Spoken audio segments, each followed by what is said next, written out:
Chapter 1171, the third one, let a piece of history that has been left behind return to the present era. Return, not reappear. The meaning of the two are completely different. It's not sufficient for me to write the true history of the fourth or third epoch and disseminate it to complete the ritual. Klein's right hand, which was holding the fountain pen, paused. He instinctively analyzed the contents of the miracle invoker potion. After some thought, he found something that perfectly matched the ritual's requirements. That was to let the people of the City of Silver escape the forsaken land of the gods and return to the northern and southern continents, allowing this history that had been left behind for 2,000 to 3,000 years return to the present era. This isn't any easier than escaping Amon's pursuit. The only way to leave the forsaken land of the gods is to enter the giant king's court and open the palace where Dark Angel Sasra is in deep slumber. This is the ancient sun god's negative personality. It's ranked first among the kings of angels and is known as the left hand of God, the deputy of heaven. He might even be stronger than the current Amon. Besides, his current state is being watched by the various deities. Yes, the more controllable aspect of this compared to my escape from Amon is that I can make sufficient preparations. Klein slowly exhaled and felt that there was a certain chance of completing the ritual. In fact, he knew very well that, even without him, the City of Silver would make repeated attempts to open the door to the giant king's residence and find a way to leave this forsaken land.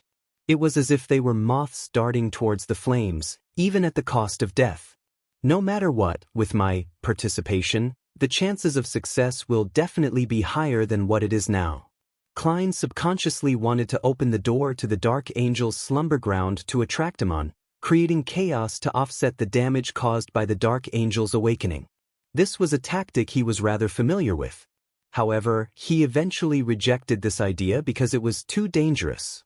After spending some time with Amon and finally seeing the level of a king of angels, Klein instinctively began to fear these terrifying existences. He no longer wanted to use the conflict between them to create chaos. Just their existence alone could cause irreparable damage to the surrounding Beyonders and the entire region.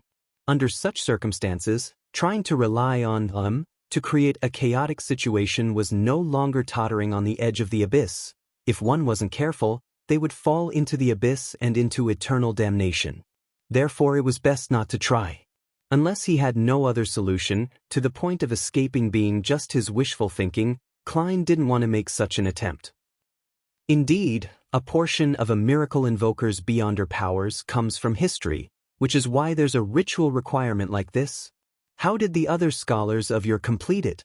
Looking at the parchment on the long bronze table, he thought of a possible solution from another angle. If it were me, the only solution I can think of is to isolate some people or history from reality. Only when they are forgotten will I allow them to return to the present era. This might take centuries or even longer. What an evil act. Haha, it reminds me of the peach blossom spring.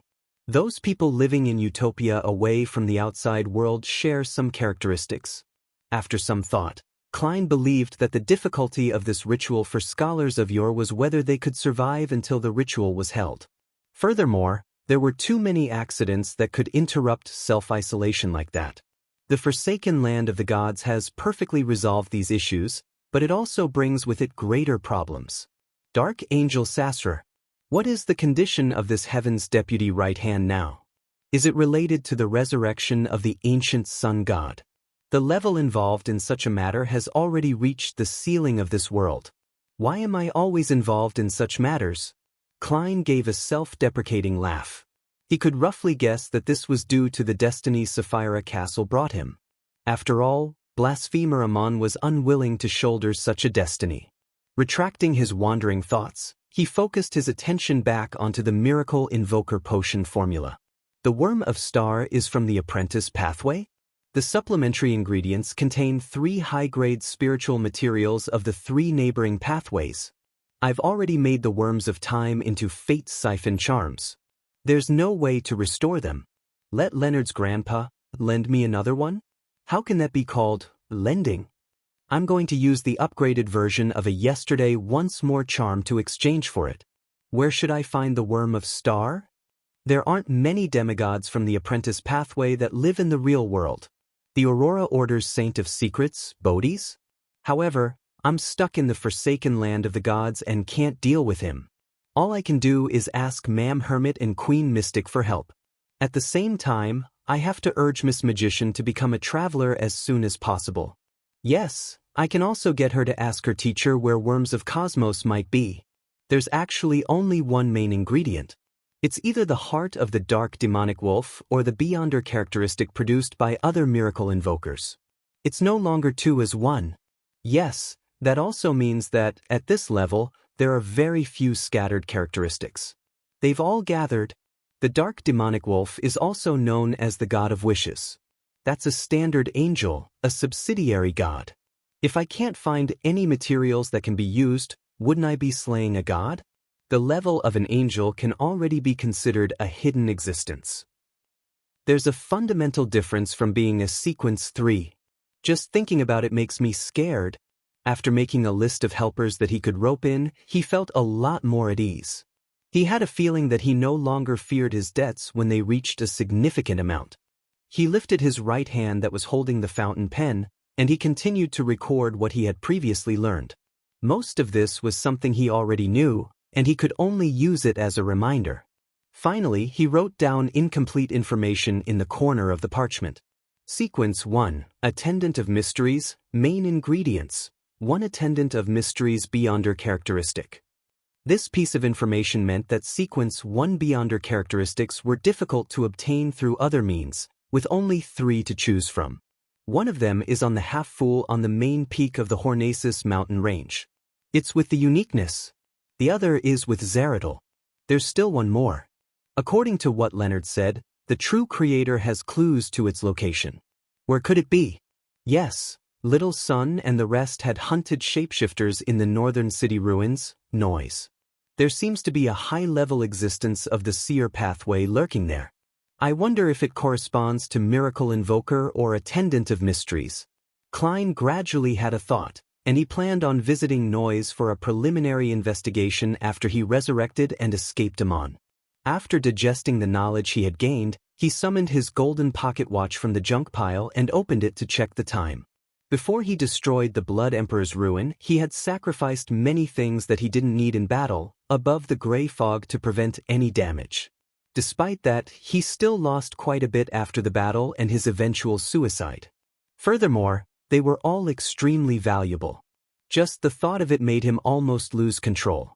Grozel's Travels, Death Knell, Creeping Hunger, Fate Siphon Charm, Flaring Sun Charms, Marionette Konas and his equipment, Marionette and Nuni and his 2 rings, and the Adventurer's Harmonica. No, I can't think about it anymore. Thankfully, I had thrown Azek's copper whistle above the gray fog ahead of time. Thankfully, I can still summon the historical void projections of these items. They're just accompanying me in a different form. Probably not for Grozel's Travels. Klein's temples throbbed as he couldn't help but feel heavy. He sighed and seriously mourned over the items, especially the mystical item that had accompanied him for a long time, Creeping Hunger. After a long silence, Klein forced his attention back to the present. As he waited for the tarot gathering to begin, he casually thought about the ancient sun god and the other matters such as Chernobyl. Suddenly, he frowned slightly. Since this is my hometown, there have never been transmigrators. They're all ancient humans that were released by Sapphira Castle. Then, do places like the Chaos Sea also have similar existences? Was Chernobyl converted into a sanctuary? According to what Amon said, and what I saw in my divination, the ancient sun god had indeed woken up in Chernobyl. Then, is he a transmigrator released from Sapphira Castle, or a survivor of a sanctuary? If it's the latter, who's the third person inside the cocoon? Upon thinking of this, Klein was alarmed as his pupils dilated slightly. He already had a certain guess about the history of the elves. It likely had nothing to do with Sapphira Castle. This way, he still couldn't find the correct corresponding identity of the third, or more correctly, the first, transmigrator. This transmigrator didn't seem to leave behind any traces in history. Without any hesitation, Klein's consciousness sank into the grayish-white fog. With the power of Sapphira Castle, He came directly to a certain part of history that was relatively distant. It was made up of many fragments of light, and the clearest one was the suspended Zhou Mingrui above the door of light. And beside Zhou Mingrui, the corresponding fog of history was instantly lit up due to his sufficient knowledge of Roselle. He saw a young man who also had his eyes tightly shut in the cocoon. There was no need to verify it. Through that sense of familiarity and spiritual intuition, he confirmed that this was the former incarnation of Emperor Roselle Gustave, Huang Tao. Without bothering to appreciate the emperor's true appearance, Klein turned his gaze to the other side. There was a transparent cocoon there, and the figure inside could vaguely be seen. As he had already seen the other hanged figures, he had lit up many fragments of light in the fog of history. They interweaved and stimulated each other, barely allowing him to see the fuzzy area. The figure inside was obviously a woman. A thought came to his mind as he realized that he had missed a direction when he analyzed the transmigrator. Transmigrators had an objective mindset. They could completely control themselves and not leave any traces that exceeded the times, but there was one thing that couldn't be avoided. It was very obvious that Sapphira Castle was related to the three pathways related to the seer, apprentice, and marauder. After the birth of a transmigrator, they had to quickly make a connection with one of these three pathways. Not only was Klein involved in the case brought about by the Antigonus family's notebook, but he also quickly had the opportunity to choose the seer potion. In Intis, where Roselle was active, there was the secret order, and he got to know Zeratul early on. According to this logic, the ancient sun god with the marauder authority was indeed one of the reasonable suspects. Klein immediately conjured a pen and paper and began listing the corresponding names he knew at the moment. For example, fourth epic people from the Antigonus, Zeratul, and Abraham family, or the kings of angels surrounding the ancient sun god. Before long, Klein's gaze stopped on a few names. The first person was none other than the ancient god, Phlegria, who clearly had the authority of seer. Behind him was his subsidiary god, the god of the dead, Salinger, and the goddess of misfortune, Ammonizes. The latter was also known as the Evernight goddess. Chapter 1172, Unperturbed, /Beach. Klein stared at the parchment in front of him for a long time without moving. After a while, he gently tapped the edge of the long mottled table, causing all the items that he conjured to disappear. He summoned his golden pocket watch and opened it to take a look. He sent a message to Little Sun, informing him to prepare to participate in the tarot gathering. About 1,000 heartbeats later, dark red beams of light rose from the two sides of the long bronze table, condensing into different figures on different high-back chairs. Without any gaps in time, all the members of the tarot club looked at the figure sitting at the very end who was shrouded in gray fog. Seeing that Mr. Fool wasn't wearing a monocle, Leonard inwardly heaved a sigh of relief. Then, he turned around and looked at the bottom of the long, mottled table to confirm the situation of the world Klein Moretti. Similar to him, Katlia, Audrey, and Furs instinctively turned their attention to the world Gehrman Sparrow after seeing Mr. Fool. One of them knew that the world was in a dangerous situation and could only seek Mr. Fool's blessings. Another had failed to receive any feedback for 2 days, and she suspected that Gehrman Sparrow had really been embroiled in the matter regarding George III, with something definitely having happened during that time. The final one knew that George III's matter was extremely risky, and was a little worried that Mr. World would suffer serious injuries. Seeing that the world Gehrman Sparrow was perfectly fine without any abnormalities, Audrey retracted her gaze, curtsied, and bowed towards the end of the long bronze table. "Good afternoon, Mr. Fool." With the world situation becoming even more chaotic, she felt a little comforted by the fact that the Tarot Club could still maintain its original state. This significantly improved her mood. After the Tarot Club members bowed under Miss Justice's lead, the Fool Klein nodded slightly, indicating for everyone to sit down. Then, he slowly surveyed the area and smiled. "It seems all of you were very concerned whether today's tarot gathering would proceed as usual." Upon hearing this, Alger's heartbeat sped up as he heard thumping sounds. Without a doubt, he believed that Mr. Fool was referring to him and was giving him a gentle punishment. In other words, he had given him a chance to repent. Alger lowered his head and said with a trembling voice, "We weren't pious enough and thought too much." "Why is Mr. Hanged Man apologizing on my behalf?" Furs, who had instructed Zio to ask Mr. Fool if the tarot gathering would proceed as scheduled, was stunned for a moment before she gave up on thinking. She then turned to the end of the long bronze table and lowered her head. She repeated, "We weren't pious enough and thought too much. So I wasn't the only one who prayed to Mr. Fool over the past few days. Mr. Hanged Man claims to have overthought things because there was a possibility that the tarot gathering would be cancelled, causing him to have some unnecessary speculations? But first shouldn't have thought of that." Audrey looked across the table and then to her sides, feeling enlightened. The Fool nodded and looked around again. "Such concern is considered normal." He laughed and sighed. "I've recently used the world's body to play a game with Amon in the forsaken land of the gods. Thankfully, we didn't have to skip this tarot gathering." Everything he said was the truth, but what the others would decipher from this information was definitely far from the actual situation. And this way, even if the news of the World Gairman Sparrow being equal to the Fool was released, the members of the Tarot Club would only sneer in their hearts that Amon was trying his deceitful tricks again. To have a period of time that the world was equal to the Fool didn't necessarily mean that the world was always equal to the Fool. A portion of the truth was also a lie. Played a game with Amon. Old Man's guess was right. Mr. Fool was deliberately using Klein to bait blasphemer Amon. From the looks of it, he had obtained a rather satisfactory outcome, allowing Amon to suffer a terrible loss. Leonard, who had long come up with speculations, felt that this was completely in line with his expectations and didn't doubt Mr. Fool's words at all. Mr. Fool didn't reply for 15 minutes because he was in a critical moment battling Amon. He has already recovered to such a state? Audrey was pleasantly surprised and shocked when she heard that. For some reason, she felt a strong sense of honor. Alger could also tell from Mr. Fool's words that he had taken another step towards his recovery. He was actually able to hold the upper hand against a king of angels.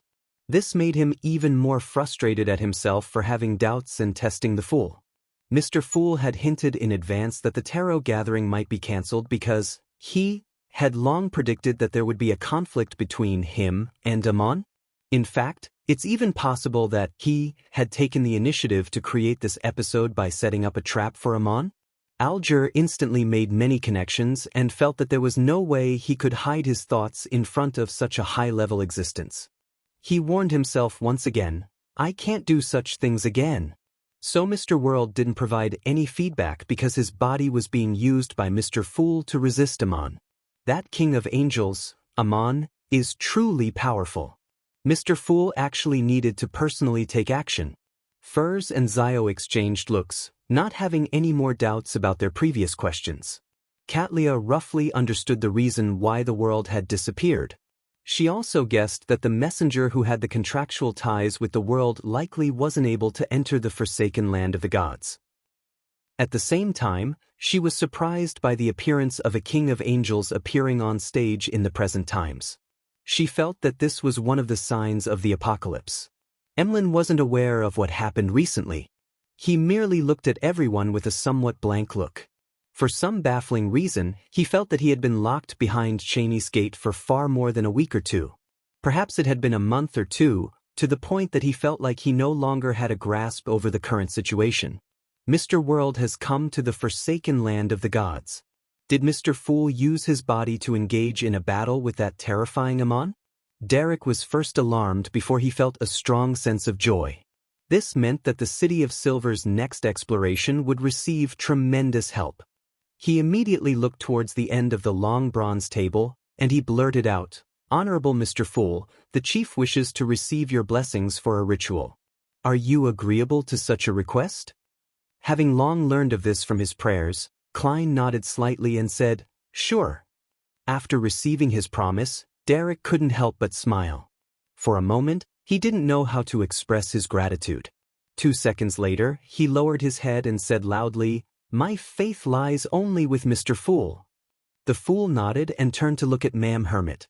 He warmly said, "What questions do you have this time?" The Queen didn't say anything in her letter." Katlia was taken aback as she decided to first ask something she wanted to know. After all, she could still ask several questions. She deliberated for 2 seconds before saying, "Honorable Mr. Fool, what's the truth behind George III's death?" The moment the hermit said that, Justice Audrey and company immediately focused their attention. This was exactly what they wanted to know. Amongst them, the star Leonard had a certain level of understanding over the matter.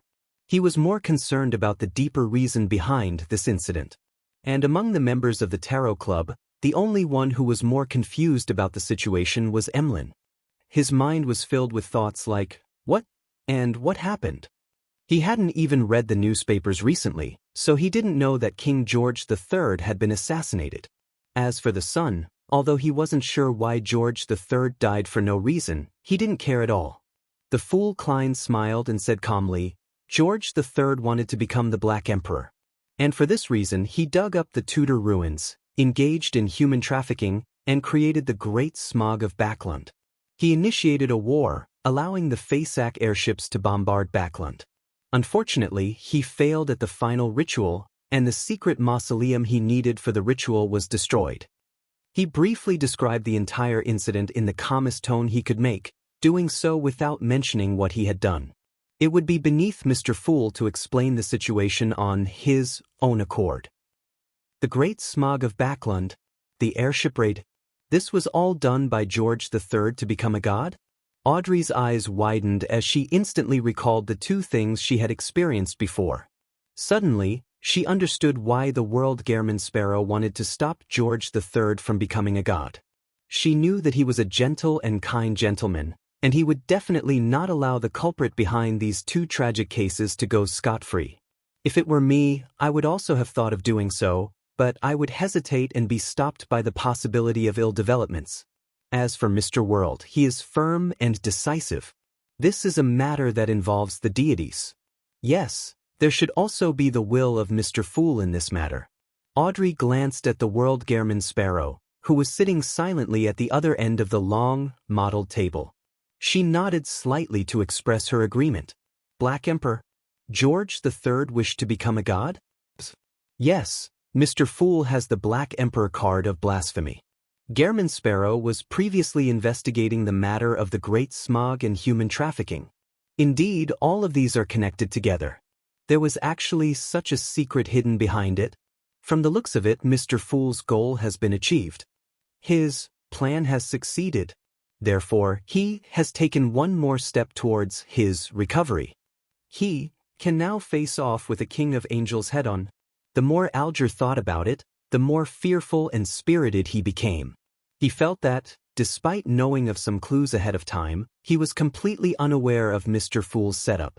Amidst the shock experienced by Leonard, Furs, and the other members of the Tarot Club, Katlia, who already had a premonition, suppressed her emotions and decided to ask another question. Honorable Mr. Fool, what's the attitude of the 7 deities regarding this matter? Chapter 1173 Advice / Be Good Question. The fool Klein inwardly praised her, and he explained by using the Red Angel Evil Spirit's explanation in his own words. The 7 deities wish to have a Black Emperor, but they are not unanimous in their candidate for the Black Emperor. When George III successfully obtained the ticket to becoming one through secret preparations, the 7 deities had no choice but to accept it, regardless of whether they approved of him or not.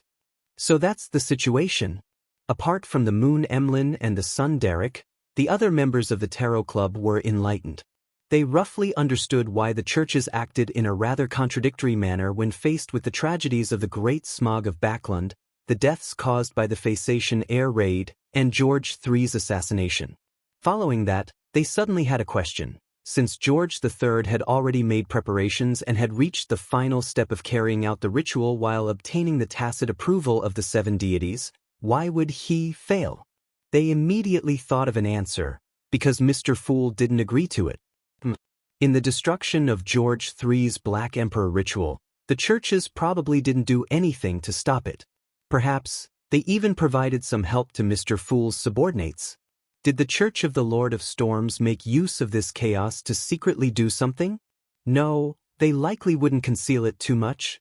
Leonard recalled all the details he had previously discovered, and he was confident of his grasp over the overall situation. The 7 deities' tacit approval. Mr. Fool vetoed it and sent the world and other blessed to secretly destroy George III's apotheosis ritual. But what has this got to do with the Queen? Why did she discover that Gehrman Sparrow has gone missing? Black Emperor. The Queen might have participated in the operation led by Mr. Fool, and later, discovered that a participant had gone missing. Katlia made a guess at the truth through her rich knowledge and insight. And at this moment, Emlyn had just managed to make heads and tails of the discussions that had just been discussed, and he managed to understand the developments outside during his time in protective custody. George III had secretly plotted to become a god and received the 7 deities' tacit approval. In the end, Mr. Fool's bless destroyed his ritual, causing him to die on the spot. Seeing that everyone was silent, the Fool Klein looked at the hermit Katlia and said, "Any other questions?" "There's nothing else this time." Katlia bowed her head even lower. She was more respectful than before towards the mighty figure at the end of the long bronze table. Although she had long known that Mr. Fool had the snake of fate, death console, and ancient bane under him, and was in secret control of the life school of thought, she still never expected that the powers Mr. Fool could mobilize in the real world were able to destroy a king's apotheosis ritual. Furthermore, he had foiled a plot of a king of angels, the son of the Creator. Mr. Fool's hidden forces are more exaggerated than I imagined. What effect do the members of the Tarot Club exert on him? A backing faction? Individual growth? Or is it just a backup plan? Katlia instantly thought of many things and momentarily forgot that she was already a sequence for demigod. No matter which organization she was in, she was considered a member of the upper echelons. Just the feats displayed by Mr. Fool is enough to make a saint lack confidence. Justice Audrey only took a glance at Ma'am Hermit before she interpreted her mental state. At this moment, the Fool Klein nodded. "You may begin." Upon hearing this, Leonard immediately turned to the other end of the long, mottled table and said to the world, "How's your situation now?" Furs, Zio, Audrey, and the other members of the Tarot Club also cast their gazes over, expressing their concern for the world Gehrman Sparrow's situation. From their point of view, Mr. World, who was stuck between Mr. Fool and Angel of Time Amon as a combat tool, was probably in a bad situation. His survival meant that he was already considered lucky enough. Feeling the varied concern, Klein controlled the world and chuckled hoarsely. "Not too bad, but not too good either. It's all thanks to Mr. Fool's grace that I finally obtained a secret from Amon, but I haven't completely escaped from his grasp." Without waiting for everyone to respond, he continued, "I'm currently in a rather sticky situation. I relied on Mr. Fool's powers to enter a certain concealed state and temporarily extricate myself from Amon's grasp. However, if I were to dispel this state and return to the real world, I'll only find myself back where my body is. And it's very likely that Amon is still loitering nearby. I would like to make an attempt at finding a solution. I wonder what your opinions are regarding this matter?" The meaning behind the world Gehrman Sparrow's words was very clear. He wanted to rely on himself first, leaving Mr. Fool's help as a last resort. And his actual meaning was essentially the same: find a way to bypass the restrictions first. And in the case that his solution didn't really work, then he would consider living in the state of being undead. Solution? Alger and company were suddenly a little excited because the suggestions they provided would be used to fight against a king of angels. If they were employed and were of use, then this would be a proud moment in their life, one that would remain for the rest of their lives. Audrey was just about to speak in excitement when she retracted her words. This was because she knew that she couldn't give random suggestions, otherwise it could lead to Mr. World getting caught by Amon. Zio thought about it seriously and realized that she couldn't come up with any useful suggestions. She could only choose to observe and learn. Must it be where your body originally was? Do you have any blood or hair that was kept elsewhere? Alger thought for a moment and gave a suggestion using a question. The Fool Klein thought for a moment and made the world shake his head. No. Compared to his original body, a single tube of blood was too little. Thinking of this, Klein suddenly had an idea.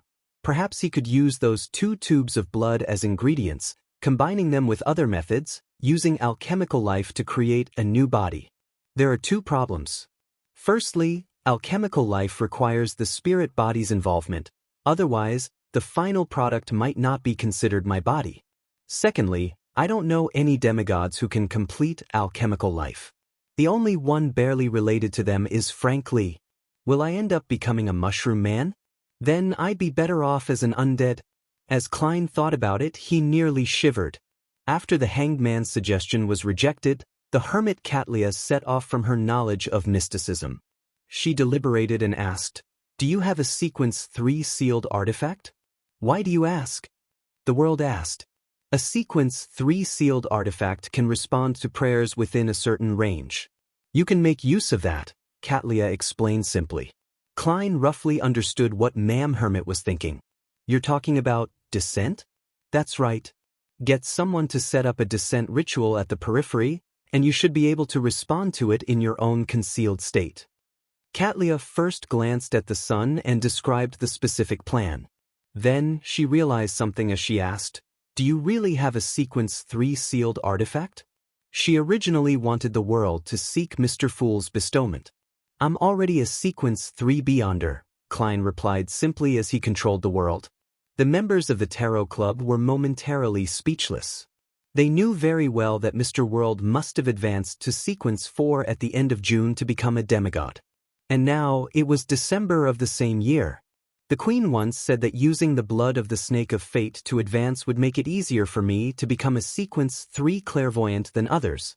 Besides, the Tarot Club has given me plenty of precious mysticism knowledge. It has greatly helped me digest the potion. But even so, I still need another half a year before I have a chance of attempting to reach Sequence 3. The hermit Katlia subconsciously looked around and discovered that the other members wore stupefied and envious looks. She sighed silently and said, "Is my suggestion useful, Mr. World?" The World Gairman Sparrow shook his head. There is a huge restriction when responding in that state. Once he chose to descend, it would mean that he would begin the rest of his life, no afterlife, as an undead. Perhaps I can combine the two methods.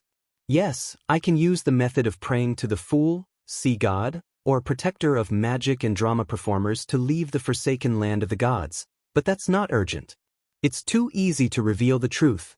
The Fool Klein made the world look at the star Leonard while in thought. Leonard instantly understood what he meant. He tersely acknowledged, "I'll go back and do some research to see if there are any other ideas." Clearly, his true intention was to ask Old Man when he was back. He was an angel who knew Amon rather well. Perhaps he could come up with suggestions that no one else could think of. This was the answer that Klein wanted. He immediately made the world say, "Okay." After the discussion of how to escape his predicament came to an end, the World Gairman Sparrow looked at Furs. "Help me ask the Abraham family if they still have any worms of cosmos that have yet to lose their spirituality. If there are, what will be the price for the exchange?" A worm of star was a high-level spiritual material. Most of the time, it didn't contain any Beyonder characteristics. Therefore, their spirituality would suffer an irreversible loss. Without any special methods, it would be difficult to preserve it for too long. Worms of cosmos. Furs was taken aback before she nodded. "All right." After receiving an answer, Klein made the world cast his gaze at the hermit Katlia. "If Miss Magician isn't able to exchange for a worm of star from the Abraham family, I would like to entrust you with a mission." "What mission?" Katlia asked with interest. The world said with a smile, "Hunt the Aurora Order's Saint of Secrets, Bodhi's." Chapter 1174 Joint Operation The Aurora Order's Saint of Secrets, Bodhi's. Mr. World wants to hunt him? Furz's first reaction was that she had heard wrongly. After all, Gairman Sparrow had no connection to the Saint of Secrets.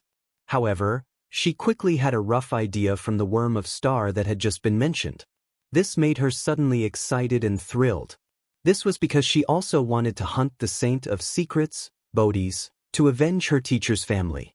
However, due to her lacking strength and the inability to pay for it, she had kept this thought to herself.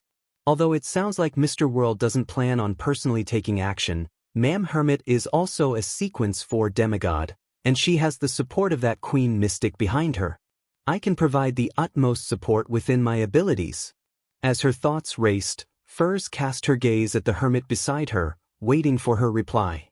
After some thought, Katlia said, Bodhi's is very likely a saint of the apprentice pathway. It's very difficult to hunt him. Besides, he has the Rose Redemption backing him and the true Creator's protection. With my current level, it's almost impossible for me to complete this mission solely on my own. You can seek the help of Queen Mystic. I will also arrange for other partners for you. Klein made the World Gehrman Sparrow reply in a low and hoarse voice. The reward is the right to choose the spoils of war first, and mysticism knowledge that will allow you to digest the potion within this year. It's December. Katlia's heart palpitated when she heard that. She deliberated and said, When the time comes, I will try, but I cannot guarantee success. No matter how difficult the mission of hunting the Saint of Secrets was, it couldn't be as dangerous as accepting the knowledge injection process from the hidden sage. And as for the mysticism knowledge provided by the latter, they didn't necessarily aid in digestion. There was a high probability that it included mathematics, machinery, and literature. No problem. As long as you do it seriously, I'll still compensate you with the mysticism knowledge even if you fail in the end. The world nodded and confirmed the deal. At this moment, Furs finally couldn't help but speak out. Mr. World, Ma'am Hermit, can I join this mission? I might be able to provide some help. Even if you didn't, I would have gotten you to... The fool Klein secretly laughed and made the world nod gently. There's a spot reserved for you in this mission. Furs wasn't surprised at all. She asked curiously, What can I do? What do you need me to do? Gehrman Sparrow replied in an extremely calm tone, Bait.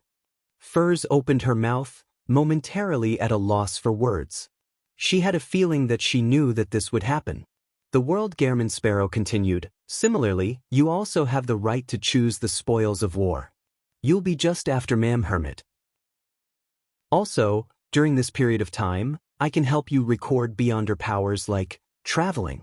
Furs had never expected a reward, as it was her greatest reward to be able to exact revenge successfully. In the future, she might even receive additional rewards from her teacher. Without any hesitation, she nodded and said, Okay. The world immediately cast his gaze towards Miss Justice. How's the digestion of your Dreamwalker potion? Thanks to the expedition into Grozelle's travels and the persistence she had put into her acting, the speed at which she digested the potion was very fast. Her eyes darted around as she thought for a moment. I've already concluded the acting principles.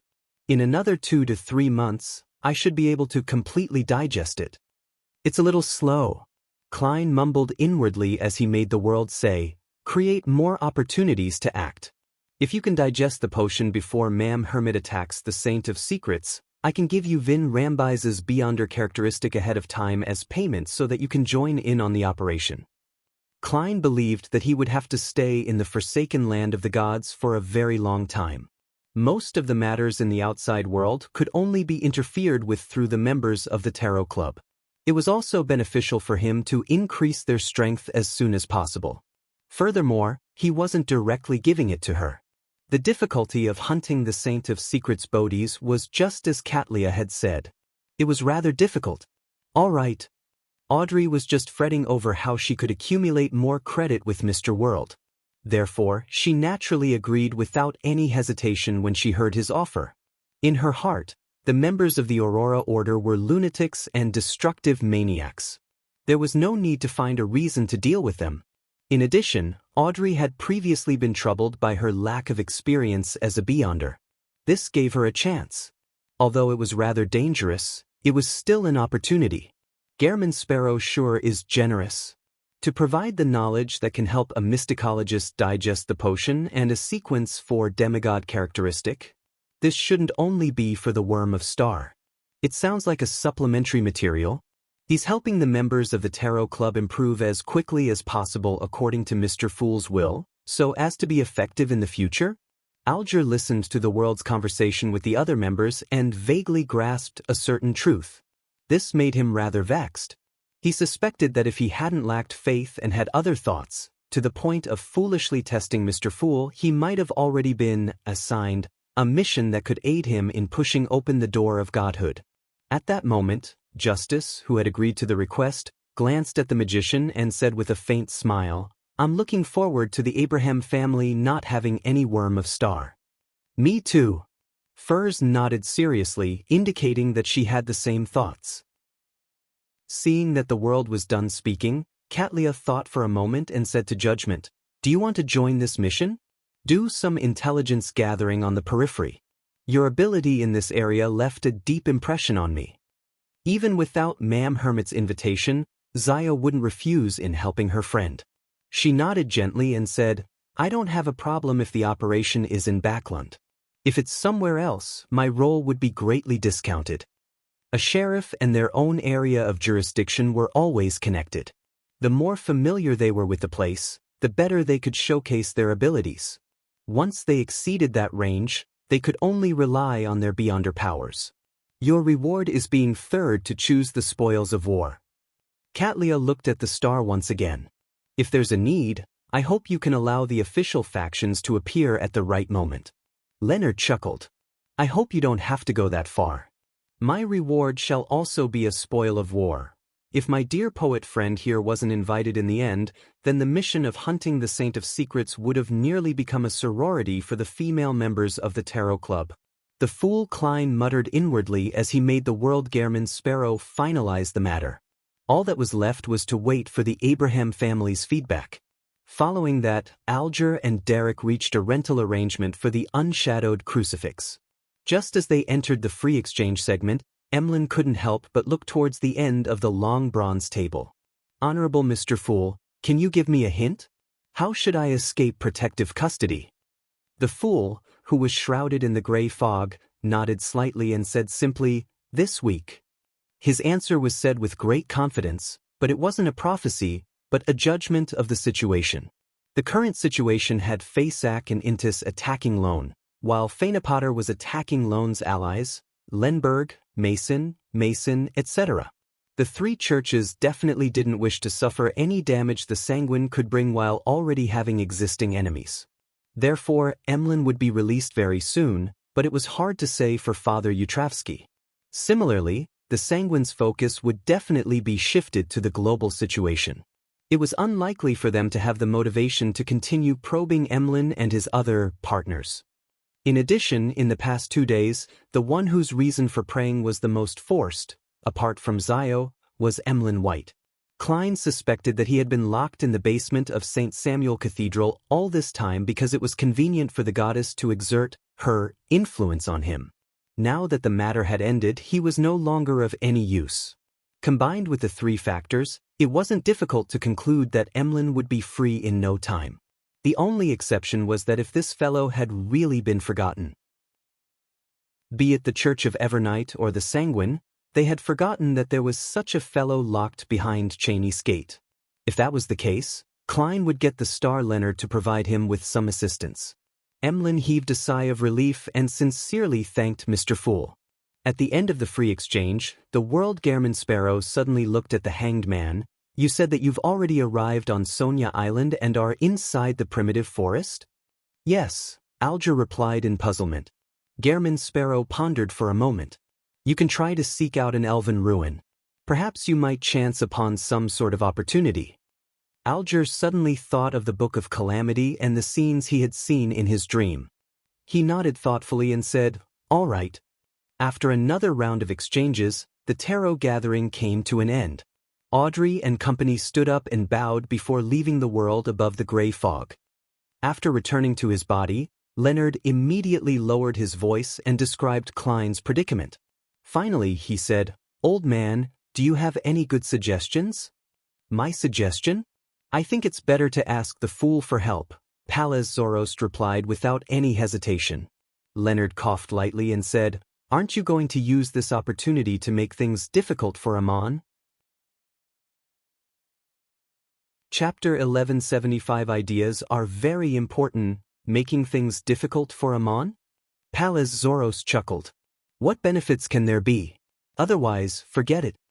Leonard was momentarily at a loss for words. After a few seconds, he said, "At least it can make you feel good." Pallas chuckled. "I will feel better if you don't bring this topic up." Without waiting for Leonard to respond, this sequence one angel from the Marauder pathway sighed with his slightly aged voice. "Doesn't your former colleague have a deceit charm? Perhaps he can use this to come up with a solution." After getting rid of the Amon avatars in Backland, Pallas had given the godhood symbols and magic labels needed to make 4 charms: deceit, parasite, deprivation, and aging, to Leonard. Leonard had passed on this knowledge to Klein, and the latter had used the knowledge and the worms of time to create 1 deceit, parasite, and deprivation bullet each. Later on, he had used them to deal with Kona's Kilgore, but Leonard wasn't aware of this. Leonard whispered thoughtfully, "Old man, are you saying that by using the deceit charm, you can mislead Amon and cause him to misidentify the location, preventing him from influencing Klein's escape?" In his mind, Pallas Zoroast snapped back. "Do you think it's possible to use a deceit charm in front of a Marauder Pathway's King of Angels?" "It's impossible." Leonard laughed dryly and pressed in a thick-skinned manner. "What do you mean then?" Pallas Zoroast's voice suddenly sounded more spirited. "Deceive the rule that one can only return to where one's body is." "Deceive the rule? That works too?" Leonard asked in shock. Pallas gave a self-deprecating laugh and sighed. "Compared to deceiving Amon, deceiving a rule is much easier. After all, underneath this world is madness and chaos." This sentence made Leonard speechless for a moment. On the one hand, he wasn't experienced enough. He didn't know that orders and laws could be deceived, and on the other hand, he never expected that in Old Man's heart, Amon was even more terrifying than the laws of nature and the order of the world. After nearly 10 seconds, he spoke again. "With this method, how high is the possibility of success?" "It's very, very low," Pallas said with a sneer. "However, the probability of deceiving the order of the world like this with a deceit charm made from a worm of time from Amon's avatar is very, very low. Therefore, my suggestion is still to get him to make a request to the Fool for help. Don't waste any more time. When fighting Amon, the longer the delay, the more dangerous it will be." Leonard pondered for a moment before nodding in agreement. "I understand. I'll also advise him to do so." Of course, he wouldn't forget mentioning the highly improbable method that Old Man had suggested. "It's good that you understand." Seriously disturbing an old man's reading, as Pallas mumbled. His voice gradually lowered and disappeared from Leonard's mind. In 7 Pinster Street, the newspaper that was placed on the coffee table suddenly flew up and automatically spread open over the sofa. "Using a deceit charm to deceive the requirement that I can only resurrect where my original body is?" Above the gray fog, in the ancient palace, Klein reconstructed Pallas Zoroast's suggestion in his own words. As soon as he finished speaking, he recalled the animal hide lantern that kept burning. Amon had deceived the laws of nature, allowing the candle to remain in a magical state and continue burning for a week without needing any fuel. His eyes lit up as he whispered, "This line of thought is something only an angel from the Marauder pathway can think of immediately. It might not be impossible."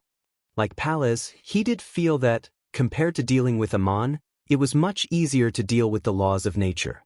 After seeing Hope, he immediately analyzed the possible outcome. "Although I've already used the deceit bullet, I can summon it from the historical void. After all, before the effects end, I'll definitely reform my body and successfully resurrect. The laws of nature are truly pitiful. Not only will they be deceived, even the item used to deceive it is fake. The only problem is that the bullet might not be able to deceive the mysticism law." It was already a little difficult to deal with Kona's Kilgore back then. Amidst his thoughts, he slowly surveyed the area and gradually gained inspiration. That was to use Sapphira Castle. After gaining initial control of Sapphira Castle, he could already mobilize the power of a Sequence 2 angel here. And many of the things he had come into contact with previously had explained that the authority of Sapphira Castle had a high probability of spanning over the 3 pathways of Seer, Apprentice, and Marauder. It could generate a convergence effect on the corresponding Beyonders, and it had clearly attracted the attention of Amon. That was to say, Klein suspected that Sapphira Castle had the power of these 3 pathways at the same time. However, as a seer, most of the power he could stir was concentrated in this domain. With the help of the medium known as the deceit bullet, I might be able to stir the other powers of Sapphira Castle. Since I'm already capable of using some miracles in the seer domain, having power from the marauder pathway at the angel level is a highly reasonable deduction. The only problem is that there must be a medium of a sufficient level. This way, I don't have to worry about not being able to deceive that rule. As his thoughts brightened up, he seriously began to formulate a plan. He used the mysticism laws as his target and attempted to formulate a scam. In order to reduce the difficulty, it's best to have additional preparations. I can't deceive something out of nothing, at least unless I'm Amon's true body. Yes. I'll bestow a tube of my blood to Little Sunday. I'll create a fake respawn point that exceeds the range.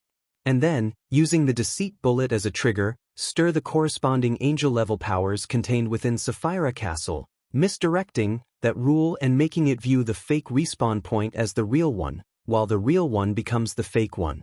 He outlined the details bit by bit, and when his thoughts finally took form, Klein immediately used the mysticism connection between himself and the spot he died to observe the actual situation with his true vision.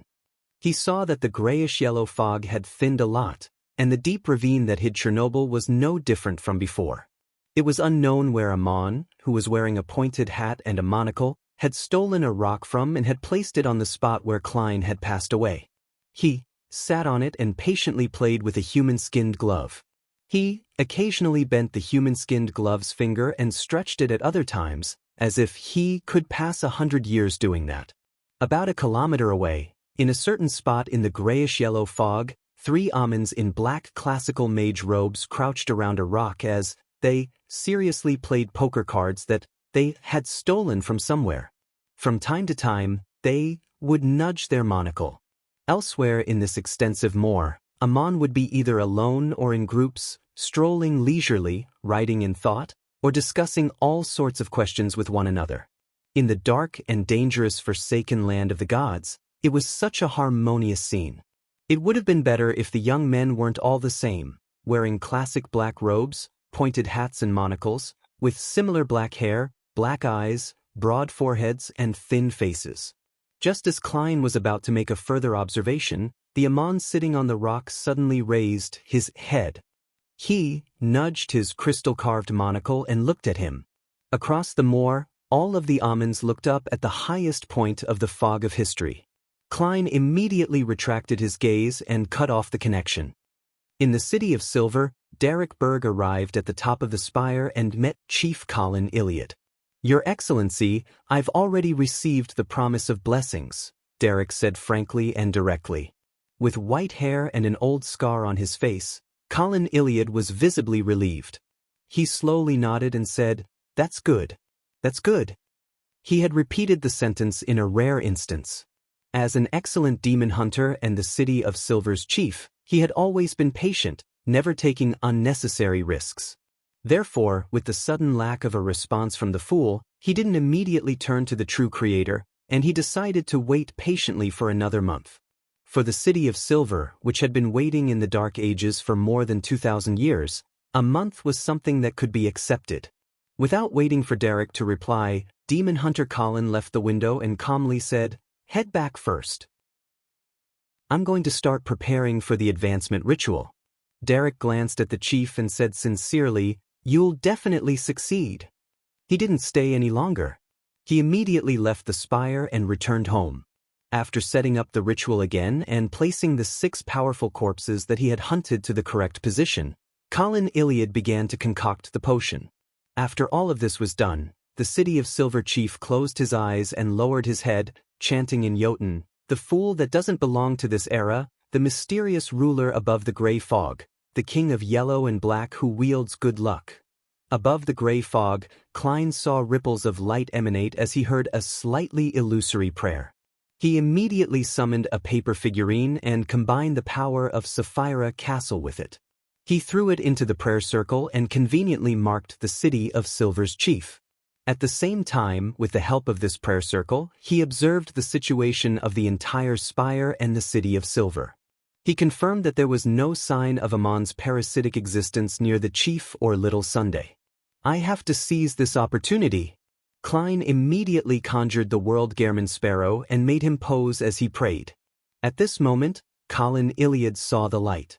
In the holy light, a holy angel with 12 pairs of illusory wings suddenly descended. As clean, white feathers fluttered down, the demon hunter was embraced by these wings of light. This was a blessing from Mr. Fool. 1176 PLO. In the face of the angel's embrace, Colin Iliad wasn't astonished. He accepted everything with a calm expression, as though he was already prepared. The ritual began. He took a step forward, picked up the silver night potion, and poured it into his mouth. Without a sound, this demon hunter's body swelled up, turning into a grayish-blue giant with bluish-black veins covering him. He stood several meters tall, with black cracks on his forehead. Every inch of this giant contained the indescribable power of mystery and terror. Apart from his head, which still retained the appearance of a human, the rest of his body was akin to a mythical creature that exerted a strange mental influence. In the next second, the skull underlying Colin Iliad's head seemed to soften as it sank inwards. With the black crack as its core, his head slowly squirmed, as though it was forming a nebulous vortex. Such pain made the City of Silver's chief, who had killed many powerful creatures, unable to restrain himself. He let out a series of howling cries that could make the minds of ordinary creatures split apart. If it wasn't for the fact that Colin Iliad had already evacuated the members of the Spire in advance, leaving behind only the demigod-level Waite Chermont to watch over him and prevent any accidents from happening, many Beyonders would have definitely lost control. The remains of the 6 powerful living creatures that were situated in different spots floated up under the invisible power of the ritual, circling the mutated Colin Iliad, using some sort of mysterious connection to awaken some of the memories of this peerless demon hunter. It was the experience of hunting demons. It was him painfully ending the former chief's attack with his own hands. It was his life of defeating powerful monsters again and again. These manifestations appeared like painting on an altar. Sometimes they would be integrated into Colin Iliad, and sometimes they would be extracted from him, helping him define himself. He maintained a certain level of clarity during the extreme pain and changes. Only at this moment did Colin Iliad finally understand the essence of the ritual. As a sequence 4 demon hunter, the hunting of every powerful creature was a battle of intense mental catharsis.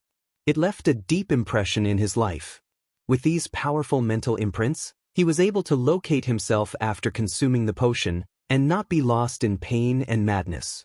This made Colin Iliad recall a term recorded in some of the books in the City of Silver, anchor. At sequence 3, he was considered a deity in a certain sense. He could respond to prayers within a certain range, so an anchor was required.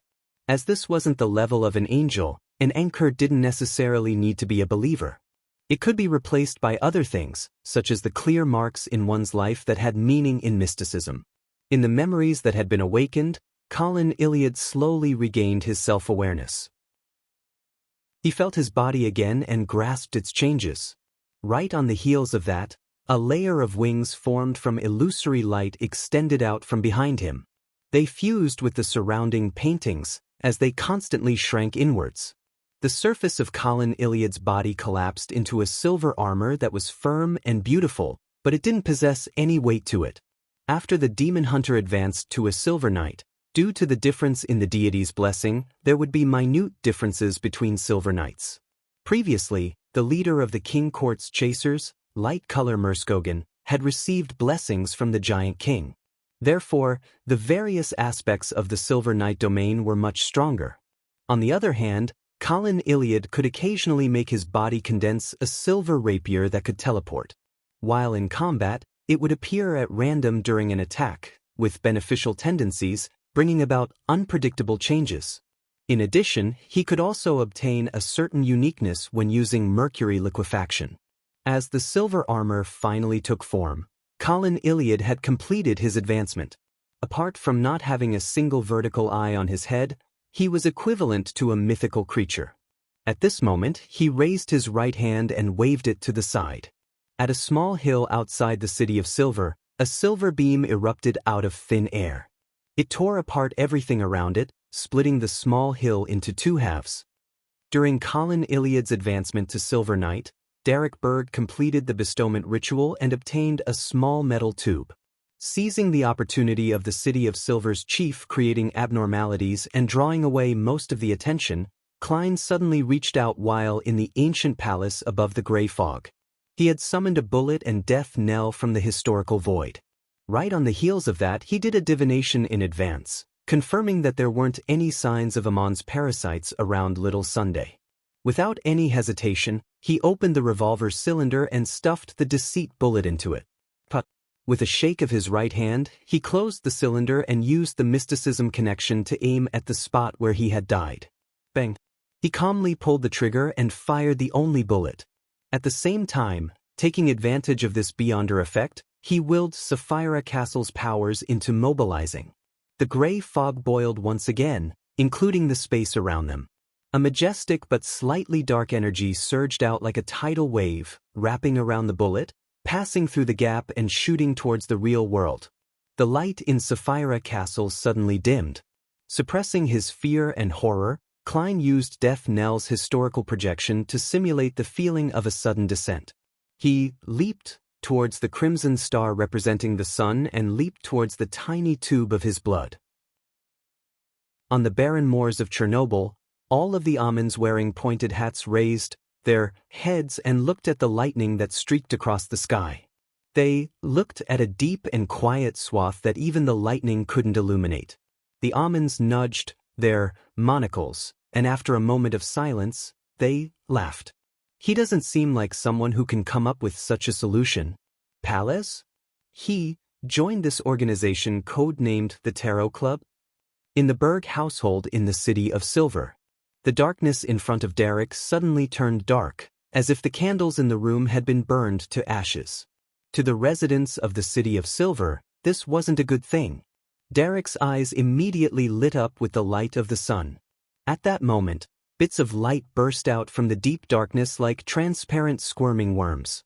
The metal tube that Derek had received shattered automatically as fresh red blood floated out from it and suspended itself in midair.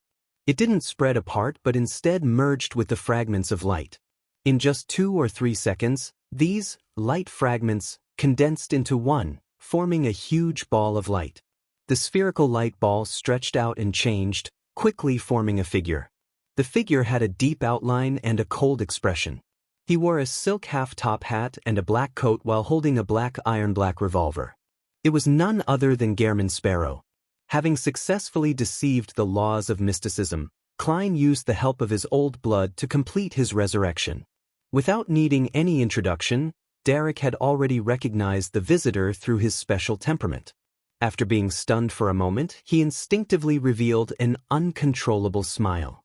Mr. World. Klein raised his head slightly and looked at Little Sun, who seemed to have grown taller. He subconsciously reached out and pressed down on his top hat. He then nodded gently and said, "I will be in the forsaken land of the gods during this period of time. However, I have to leave now. I can't lure Amon into the City of Silver. If there's a chance in the future, I will cooperate with you."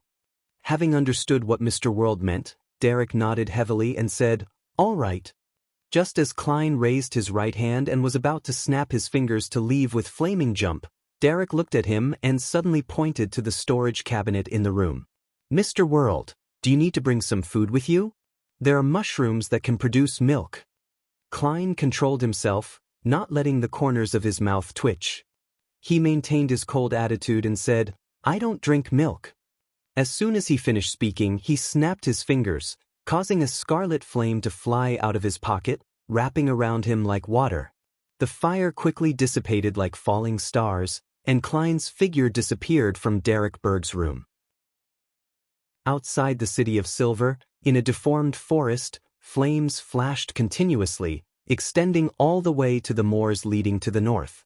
After he truly left the City of Silver did Klein slow down his footsteps and summon a lantern from the historical void. He had long expected that the revival process would go so smoothly. After all, once he found the correct solution, There was no way that Amon could stop him. In the City of Silver, Amon only had a few avatars at the sequence 4 or 3 level, so Klein could use his true vision to locate them and eliminate them ahead of time. And if they could form an avatar at the sequence 2 level, Klein, who had gained initial control of Sapphira Castle, could stir powers at the power of an angel, allowing him to easily fight such an avatar while being above the gray fog, and would stay undefeatable since he couldn't be attacked. He had the confidence to defeat his opponent. If Amon moved his true body to the City of Silver, then Klein could choose to revive at his original spot. Of course, Amon could create an avatar that was almost at sequence 1 and send him to the City of Silver. However, under the premise of the conservation of Beyonder characteristics, how many avatars could he create? Not more than 2. As for Klein, he could split his remaining blood into multiple portions. He could use the bestowment ritual to send them to Mr. Hanged Man, to Ma'am Hermit, and to the Star Leonard. There were too many spots where he could revive, so there was no way that Amon could guard all of them. This was an above-board plan based on his own level, Beyonder powers, and the special ability of Sapphira Castle. Before he attempted to revive himself, Klein was already quite certain of the outcome. The only thing he was worried about was that deceit would be detected by Amon ahead of time, allowing him to interfere in a timely manner, causing his respawn location to change. Fortunately, his divination had confirmed that the level of danger wasn't high. This was one of the reasons why he dared to try. Phew, I've really escaped from Amon. As he advanced amidst the dim yellow light, Klein felt the presence of his body, and he heaved a sigh of relief. Of course, he knew very well that he was going to encounter the relentless pursuit of Amon's main body and various avatars. Chapter 1177 Substitute on the desolate moors filled with deep ravines, Amon stood in different spots. They opened their mouths and chanted in Jotun, the blessed of the spirit world, and Sapphira Castle, the mystery stemming from ancient times, the witness of an extended history, protector of Backlund magic and drama performers, the great Gehrman Sparrow. These voices were layered as they bored into the void, as though they extended to an infinite distance. 10 seconds later, all of them adjusted their crystal monocles in different manners and chuckled softly. He changed it really quickly. If Gehrman Sparrow was still automatically responding to this honorific name, they could then use this opportunity to determine the other party's location and create an to appear directly beside their target. In the darkness that was illuminated by lightning from time to time, the hatted and coated Klein proceeded north at a moderate pace while holding a lantern. There's a prayer. Amon is using Gehrman Sparrow's honorific name. This means that a number of Amons aren't too far from me, but the City of Silver doesn't have his parasites. They're in the surrounding patrol teams, or in some unexpected creatures. As he walked, Klein suddenly turned his head and listened carefully for a few seconds. Regarding this matter, he was rather glad that he was cautious enough. He had changed the honorific name that allowed default acknowledgement while above the gray fog. It went from the protector of Backlund magic and drama performers to protector of all poor children in Backlund. This came from the lone charity bursary foundation he had set up. Amon is a cryptologist. It's very likely that he can interpret this honorific name from all the information regarding Dwayne Dantes. No, I don't even need an automatic response. As Klein looked at the faint yellow light emitted by the lantern, he quickly made a decision. He made every worm of spirit only capable of listening to prayers, without having the ability to autonomously respond unless they had been given permission from the main body. This way, frequent prayers would severely affect his daily life, but it wasn't a big problem. This was because, other than Amon's vile harassment, no one else would pray to Gehrman Sparrow since he hadn't spread the word about his honorific name. After settling this matter, Klein thought of all of Amon's terrifying aspects. He suddenly had some doubts about what to do next. His original plan was to stay far away from the City of Silver and head to the Noise Ruins in the north to investigate the situation there. He wanted to see if he could obtain the main ingredients needed for the Miracle Invoker Potion. However, after connecting that ancient city ruins with Amon, a problem was revealed. Klein could already confirm that the upper levels of neighboring pathways also followed the law of beyonder characteristic convergence. Since Amon had been wandering around the forsaken land of the gods for more than 1,000 years and had come near the City of Silver, how could he not be attracted to the Noise ruins in the north? For the chief of the City of Silver to not dare to enter, it means the power in Noise City has definitely reached the level of an angel. Amon wouldn't ignore it. He probably doesn't dare to directly eat such a high-level beyonder characteristic of a neighboring pathway, but that doesn't prevent him from setting up a trap. Even if he hadn't done so in the past, he would definitely be rushing over there now. Of course, I can't exclude the possibility that Amon has yet to discover it because, during the City of Silver Chief's first visit, the Noise ruins weren't as dangerous. Perhaps that power at the angel level came to the Noise ruins later. He has been constantly migrating his believers to avoid Amon?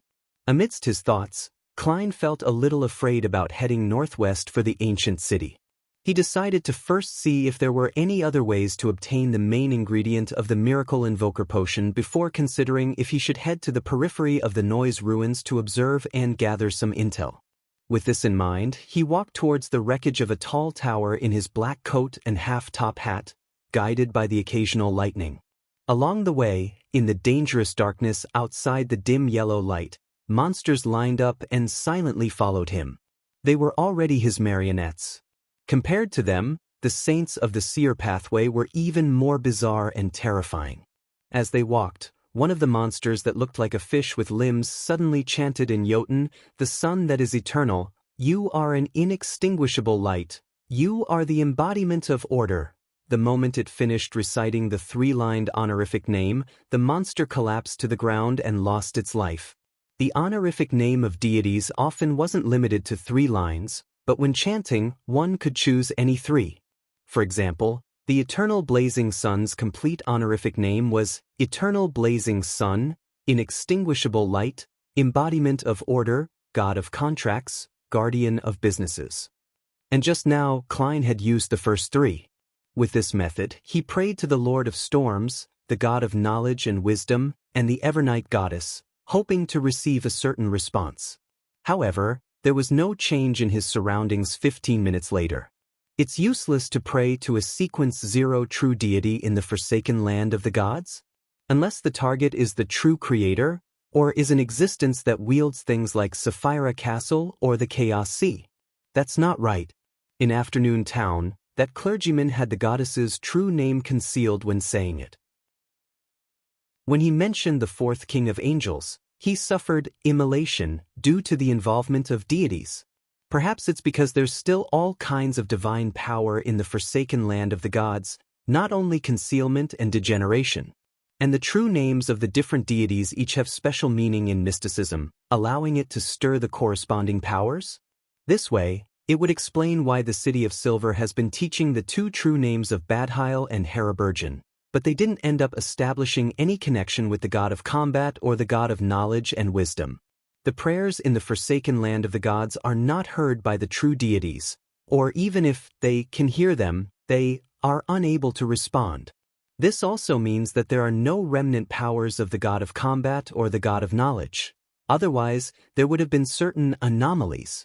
Yes, it's also possible that it's not because there are no anomalies, but that the 2 grade 0 sealed artifacts, God-level sealed artifacts, in the City of Silver have eliminated them. In that case, if I were to directly chant the true name of the goddess, would I cause the surrounding darkness and concealment to stir? If this kind of power can be controlled, I'll have an additional effective trump card when being tracked by Amon. The probability isn't very high. Directly chanting the true name of a deity is an act of blasphemy, and it will result in the corresponding backlash, just like Afternoon Town's clergyman. Based on his logic and the phenomenon he had seen, Klein came up with a theory on the present situation. He was eager to try reading out all the true names of the deities he knew, one by one, and checking their effects. Finally, he restrained himself and didn't blindly make the attempts. I'd better go above the gray fog to do a divination first. Otherwise, who knows if there will be an unbearable accident. Divination involving deities might not give a clear revelation. After muttering inwardly for a while, Klein scoffed at his impulsiveness. My previous plan was akin to, I haven't been courting death for 2 days. I shall do it seriously today. At that moment, he had already arrived at a collapsed tower. He sat beside a wall that had only been cut down by half. He reached out to take out a paper crane from the historical void, and he ignited it. He wanted to see if he could contact the Snake of Fate Will-Oseptin series if there was a medium. He wanted to know where he could obtain the main ingredients of the Miracle Invoker Potion. Under the illumination of his third summoning of the lantern, Klein fell into a deep sleep, but he didn't dream of anything. Indeed, it doesn't work. After he woke up, Klein shook his head and let his body enter a historical void. Following that, he took 4 steps counterclockwise and arrived above the gray fog. Sitting at the seat belonging to the fool, he beckoned for a small paper box from the junk pile. Inside was a stack of paper cranes. These were personally folded by a certain baby. At the same time, the world Gehrman Sparrow was conjured. He prayed to Mr. Fool in a grayish-white region and requested him to forward his request to Miss Justice, saying that this act could allow her to make contributions to her exchange for the manipulator potion formula. Of course, Klein had already revealed that the potion needed to be consumed while amidst a huge emotional resonance. Backlund, Empress Burrow, inside the Hall family's luxurious mansion. Audrey returned to her bedroom once again and set up a bestowment ritual to obtain the paper crane. She picked up a thin pencil and wrote on the paper crane's surface, "Dwayne Dantes has requested you to meet with me." After finishing her preparations, Audrey followed Mr. World's instructions and placed the paper crane under her pillow before lying down to sleep. Soon, she saw a pitch-black desolate plain. As a dreamwalker who had given herself hints in advance, she maintained her consciousness and walked towards the black steeple in the middle of the plains with strong curiosity. As soon as she arrived at her destination, Audrey's spiritual perception was triggered. She raised her head and looked at the top of the steeple. At some point in time, there was a giant silver snake coiled there. This gigantic snake didn't have any scales. Its body was covered with symbols and patterns that formed wheels that were connected to each other, with different labels. At that moment, the gigantic snake was staring at Audrey with its bright red and cold eyes. It said in a low voice, "What does Dwayne Dantes want?" "This is the angel of the fate pathway that gave Ma'am Hermit a drop of blood?" Audrey controlled her thoughts and calmly looked at the gigantic snake. She said in honesty, "He wanted me to ask you where he can obtain the main ingredient of the Miracle Invoker Potion?" The gigantic silver snake suddenly fell silent for a few seconds before saying, "The number of sequence 2s in different pathways differ in numbers. Under the situation of the quota of Attendant of Mysteries being filled, there can only be a total of 6 miracle invokers. A miracle invoker is the name of a sequence 2 potion. Mr. World is going to become an angel? Or is he making preparations for his partner? No, if it's a companion, he can get them to ask him, themselves." Audrey was first alarmed before she began to look forward to the mysterious serpent's answer. Chapter 1178, I have a blessed. The gigantic silver snake looked down at Audrey and opened its blood-red mouth. The sequence 1 potion that Zeratul, the leader of the secret order, consumed came from an attendant of mysteries. In other words, he possesses an extra miracle invoker characteristic. Similarly, it was the same for the ancestor of the Antigonus family back then. Of course, if they were interested in something, or if they had a candidate who had won the favor of the family to the point of them being willing to nurture them, then an angel with sufficiently high status can separate the extra miracle invoker Beyonder characteristic to the other party. The third miracle invoker's Beyonder characteristic had combined with a characteristic of mysterious origins. It has become sealed artifact 0-05, also known as the magic wishing lamp. A true deity once attempted to destroy this item, to separate the characteristics and allow them to converge automatically, but eventually failed.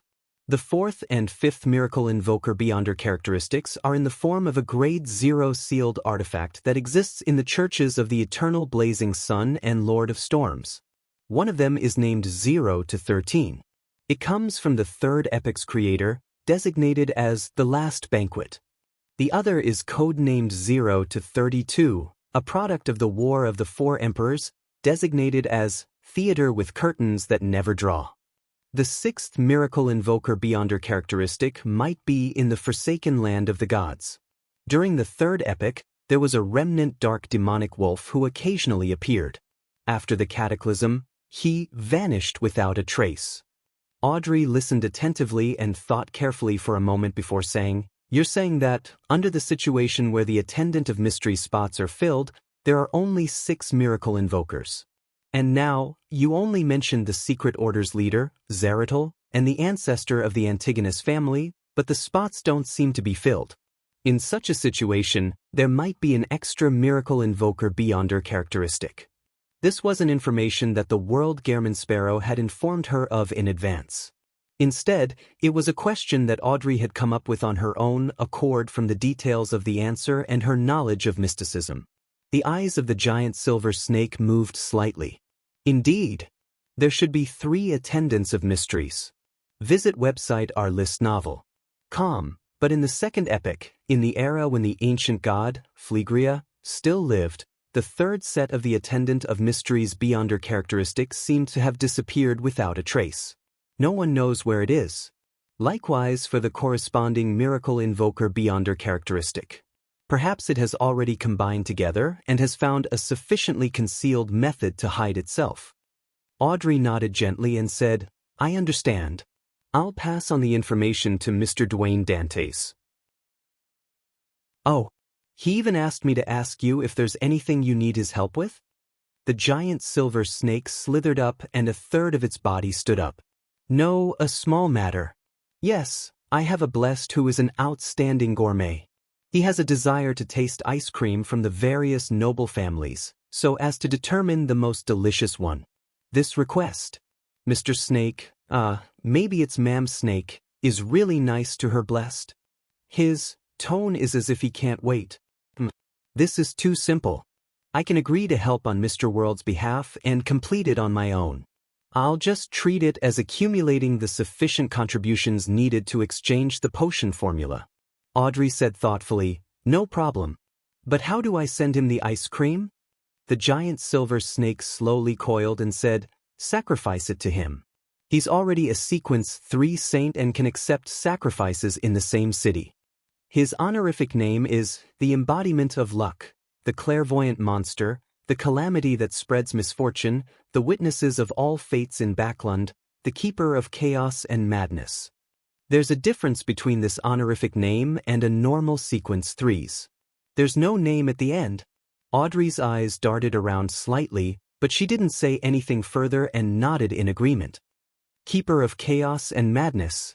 Will's last honorific name is quite interesting.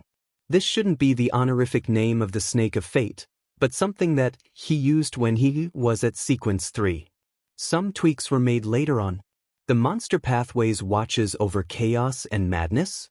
Or could it be said that in this world, even for fate, those at the lower sequences are in chaos and madness?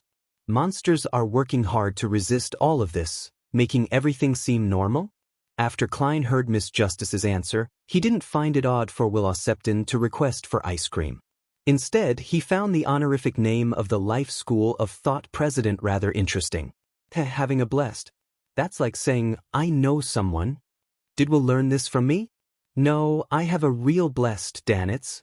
Later on, I'll have this fellow sacrifice something for me to eat. I can't really eat those mutated monsters or summon projections from the historical void, right? Yes, if I have a chance, I'll invite little son to try them together. I can't let him be obsessed with Frank's mushrooms. The number of blessed serving will definitely won't be less than mine. There might even be more. He has the huge life school of thought. Klein conjured the World Gehrman Sparrow and made him reply to Miss Justice, indicating that the ice cream contributed plenty. After completing all of this, he rapped the edge of the long modeled table and seriously considered the problem with the main ingredient of the miracle invoker. There's no need to think about the miracle invoker Beyonder characteristic with Zeratul. It's impossible for him to separate it to give it to me. He only wants to turn me into his marionette? It's not like there's zero hope with Antigonus's 2 portions, but if that's the case, I'll have to request it from the goddess again.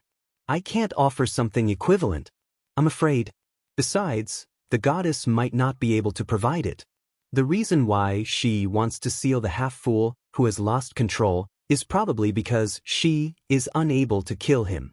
Once he is killed, he will be able to escape his current predicament and revive elsewhere, just like how I escaped from Ammon. Under such a situation, the goddess has no way of getting Antigonus to separate a miracle invoker beyonder characteristic. Even a true deity can't shatter 0-05, so there's no point targeting it. It's useless even if I have it. This sealed artifact's origins are truly mysterious. There's something very fishy about it. The Church of the Eternal Blazing Sun 0-13 is called the Last Banquet. It comes from the City of Silver's creator. Why does this person always like to use the names that have dangerous implications? The Church of the Lord of Storms 0-32 is theater with curtains that never draw. Just the sound of it allows me to imagine what it's like. The chances of obtaining these 2 grade 0 sealed artifacts are very low, but it's not impossible. It just depends on whether the Eternal Blazing Sun and Lord of Storms are willing to support my growth so as to contain Ammon. Up to now, they have yet to show any kindness. I can't find a suitable way to interact with the right person. I can't possibly use divination to spy on the Eternal Blazing Sun again and communicate with him through space, right? If that happens, wouldn't it be better if he directly invades Sapphira Castle and takes control of this place?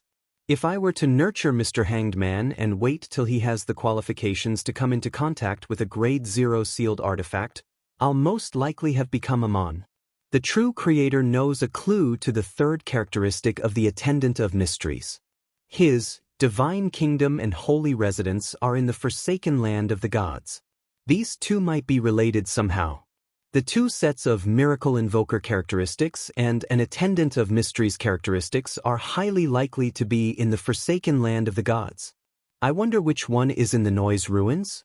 Yes, the true creator should only know a clue and not its exact location.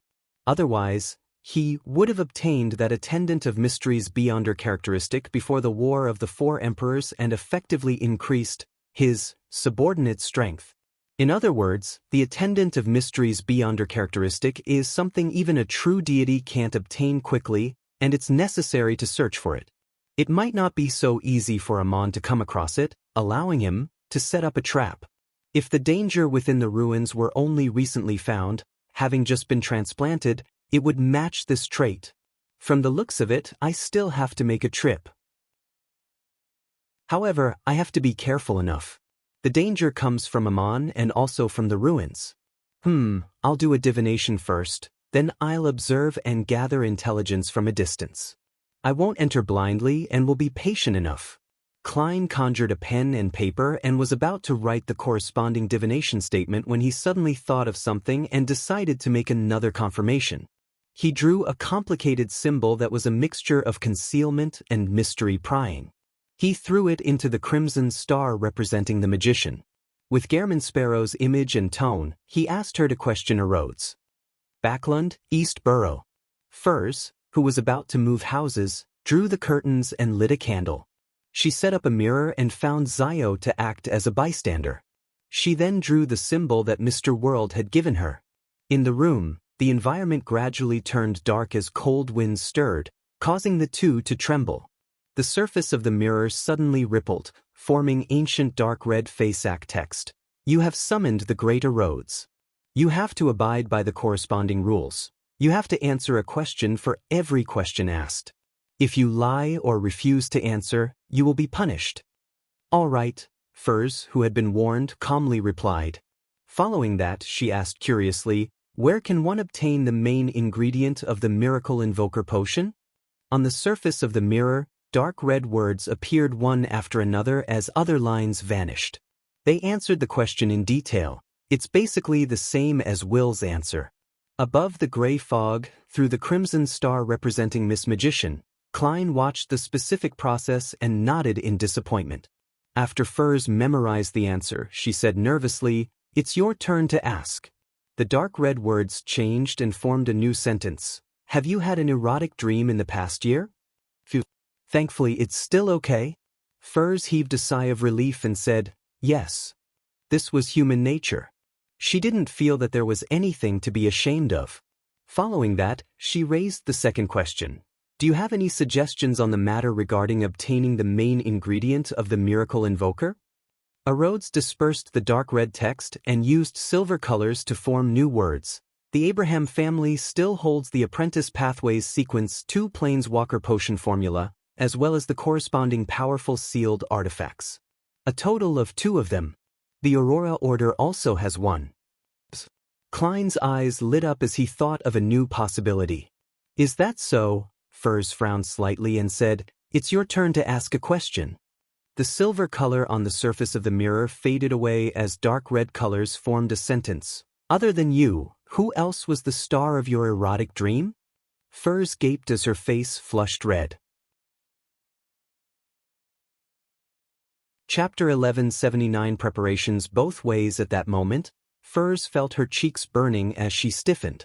She didn't even dare to turn her head to look at her friend. She realized that she had severely underestimated the bottom line of the magic mirror. After stuttering for a moment, Furs recalled Mr. World's reminder and closed her eyes. "I choose to accept the punishment." A silvery white bolt of lightning fell from the air in the room, but the moment it appeared, the lightning vanished without a trace like it was a hallucination. The dark red words on the surface of the mirror were dyed silver as they were quickly replaced with new content. "The question and answer game will end here today. Goodbye." Without waiting for Furs to open her eyes and before Zio could react, the rippling light in the mirror instantly calmed down. The gloom and darkness in the room shattered as they were swallowed by the light of the candle. Wasn't there supposed to be a punishment? Furs waited for a few seconds before opening her eyes slightly.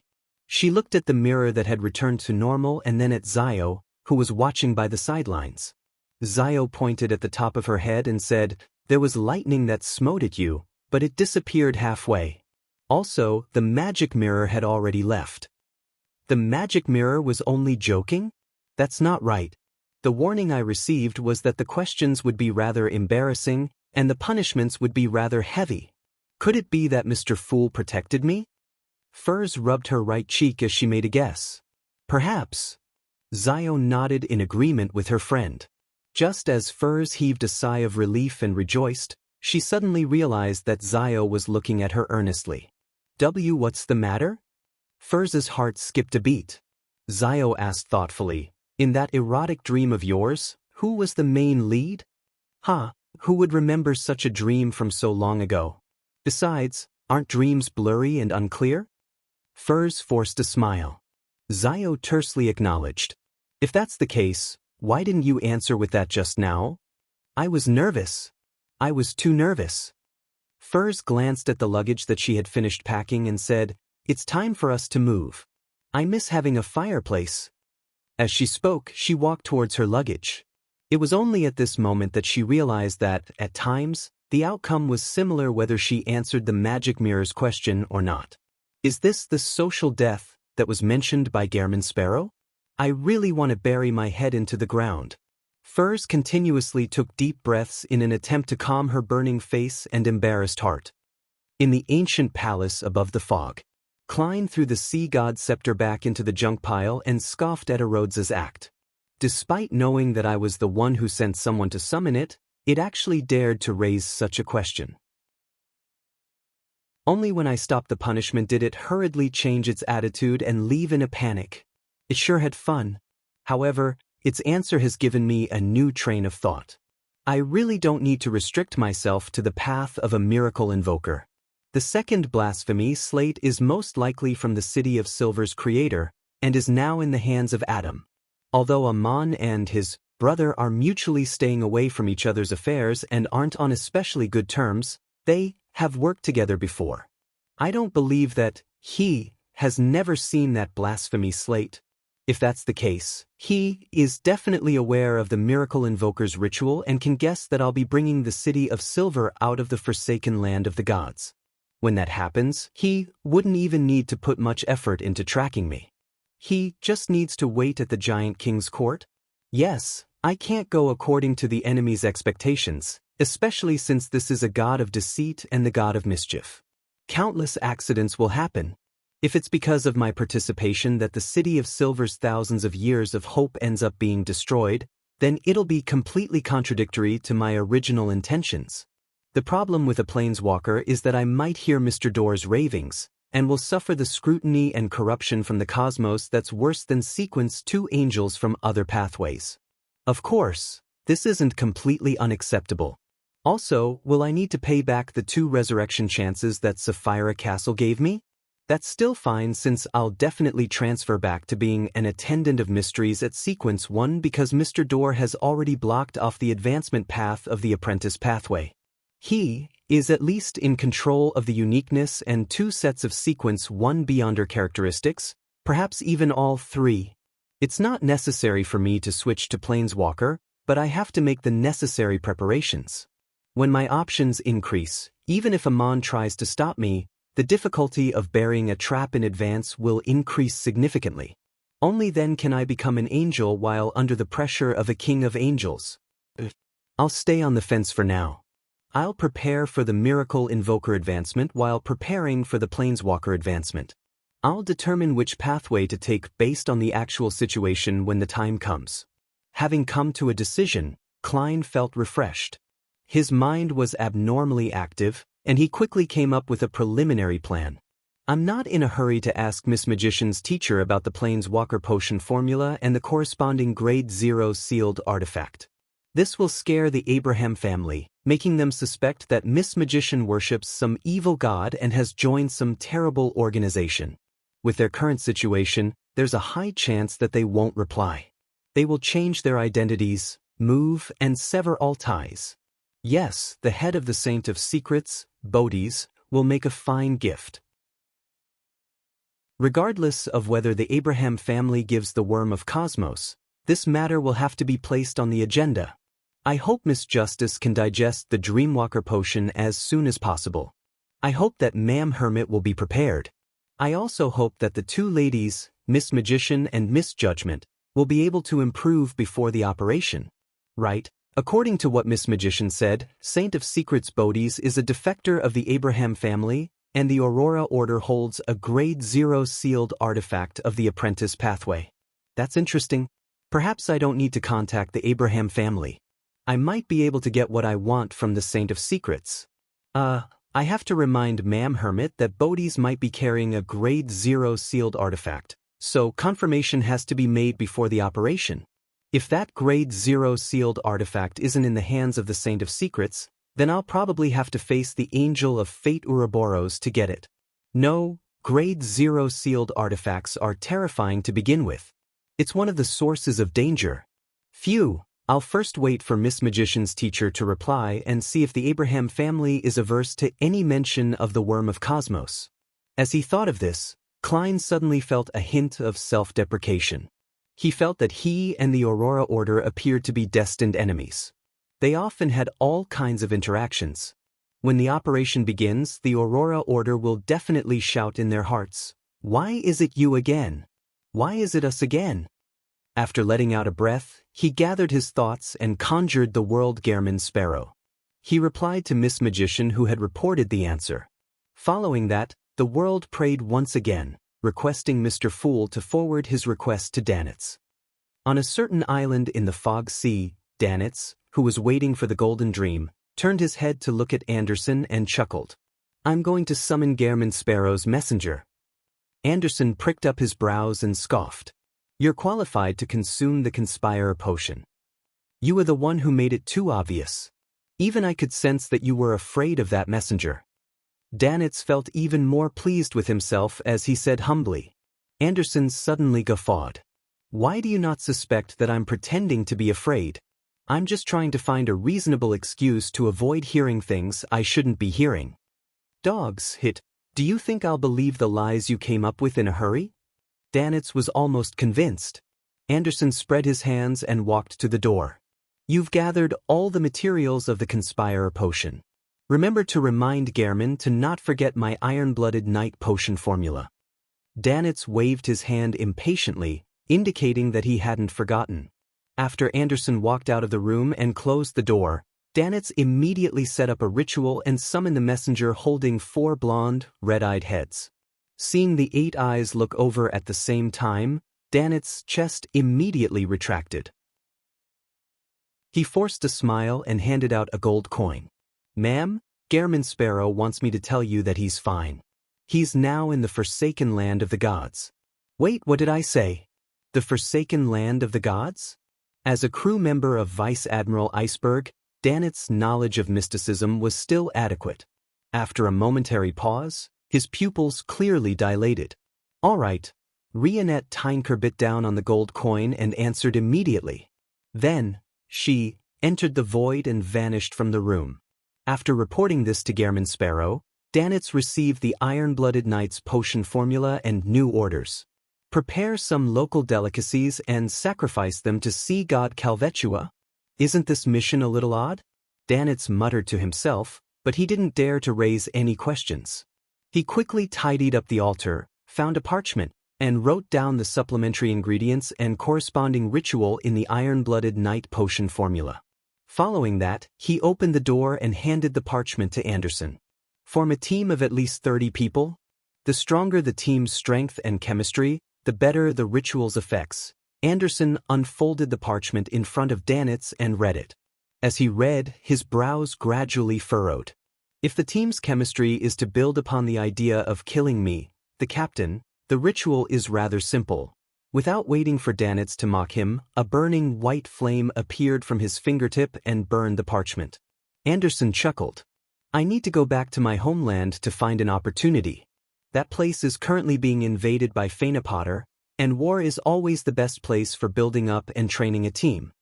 With a pause, he looked at Danitz and said with a smile, "I've prepared some questions for you. They're in my room.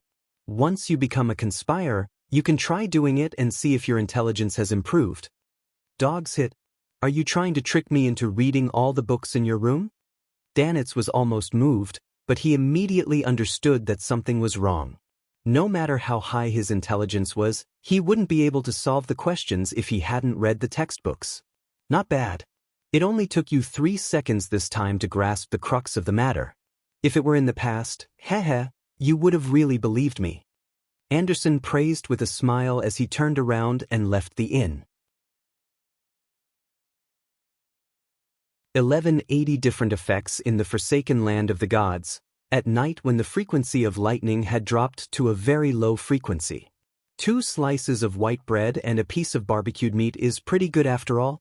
The sweet and sour desserts from the Fog Sea are better than I had expected. After swallowing the last mouthful of food, Klein sighed in amazement from the bottom of his heart. He then threw the remaining packaging into the darkness. After all, there was no concept of environmental protection here, nor was there a rubbish bin.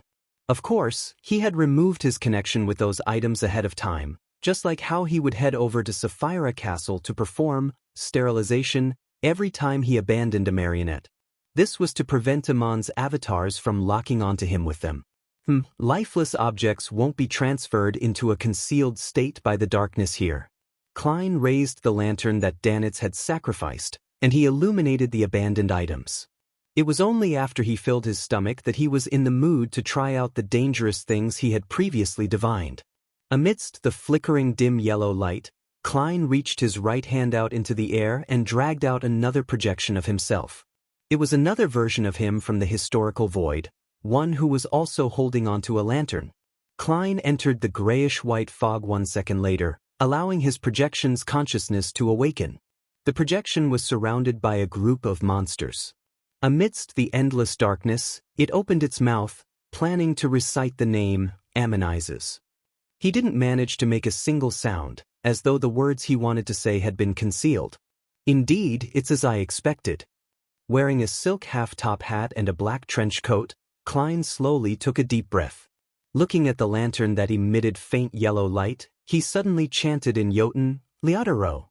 Before he could finish his sentence, more than 100 lightning bolts warped as if they were responding to being summoned.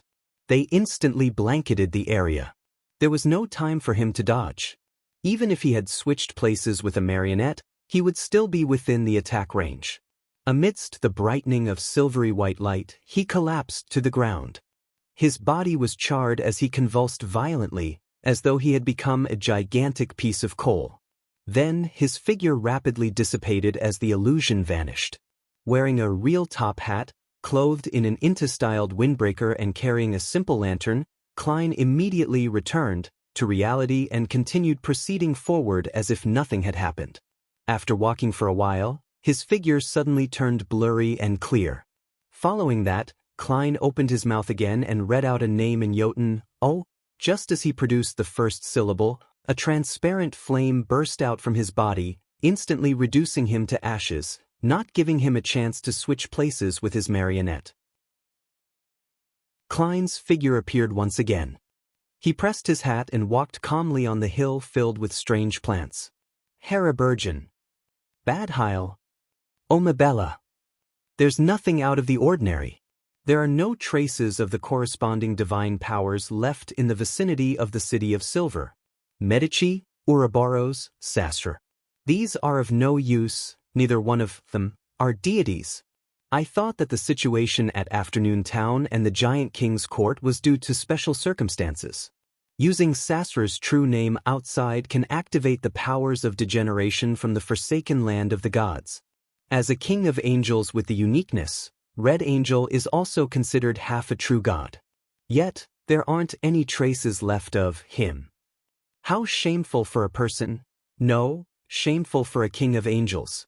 As Klein walked down the hill, he followed his spiritual intuition and headed northwest where the city ruins of Noise were. He would occasionally take a detour, occasionally using flaming jump, and he didn't follow the route that the City of Silver had used to explore to reach their destination. Backlund, late at night. Feeling that she had digested the potion a little more, Audrey very eagerly used dream traversal to leave her mansion and to enter the various dreams of the surrounding area. Knowing what the current situation was like, she had a strong desire to become a demigod.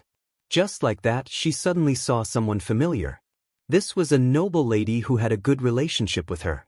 She was 29 years old and had married a viscount 2 years ago. At this moment, the lady's room was filled with rose petals. The bed was white, and there was a heart-shaped ring placed on it. And she could hear knocking sounds from the outside. With flushed cheeks, the lady quickly walked over and opened the window. A man wearing a black iron mask and a dark cloak leaped in. He hugged the lady and whispered, "I'll take you away from your suffering."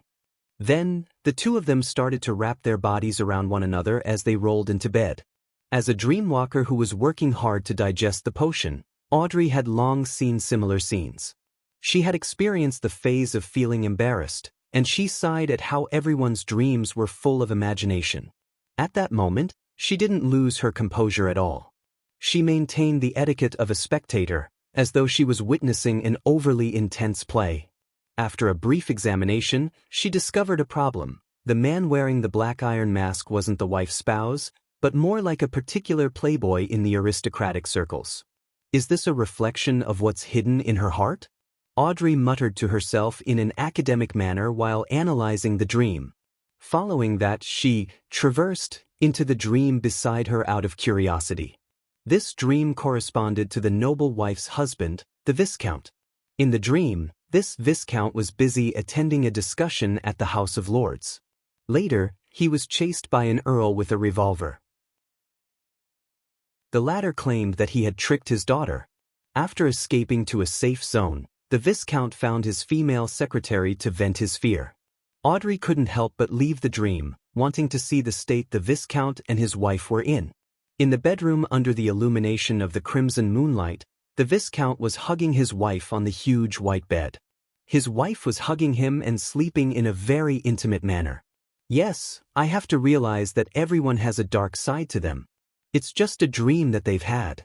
If conviction for a mere instantaneous thought was carried out, then everyone would descend into hell, and no one will be spared, including myself.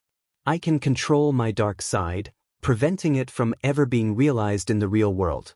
To most people, that's already considered excellent. Audrey increasingly felt that acting as a dreamwalker was a way to question and hone one's mind and body. She entered the dreamscape again and traversed to another area. Not long after, she arrived at a warm room. There was a dining table placed over a thick carpet. At the seat of honor was a white-haired old lady. To her sides were a middle-aged couple and 3 children who were not of age. They were all enjoying the delicious food, chatting and laughing. It was dark outside the room. The strong winds made the glass groan and thump as they seemed to brew a horrifying sensation before the disaster struck. What is the owner of this dream bothered about? Audrey retreated from the dream and tried to find an answer from the real world to verify her hypothesis. She then saw a small bed and the white-haired old lady. There were photo frames on the bedside table of the old lady. They were either wrapped in black cloth or white flowers, consisting of a middle-aged couple and 3 underage children. Audrey silently turned her head to look out the window, only to see that there were ruins nearby, ones left behind by an explosion. The young noble lady pursed her lips and suddenly returned to the old lady's dreams. She didn't stop the disaster that might happen. She only conjured a chair and sat on it. She looked at the happy and warm family in a solemn manner. Amidst the howling wind and glass, the room was brightly lit. There was the fragrance of food and laughter everywhere. Audrey had already concluded one of the acting principles of Dreamwalker. A traveler of a dream enters, takes in the sights, and records, never interfering. That was a spectator.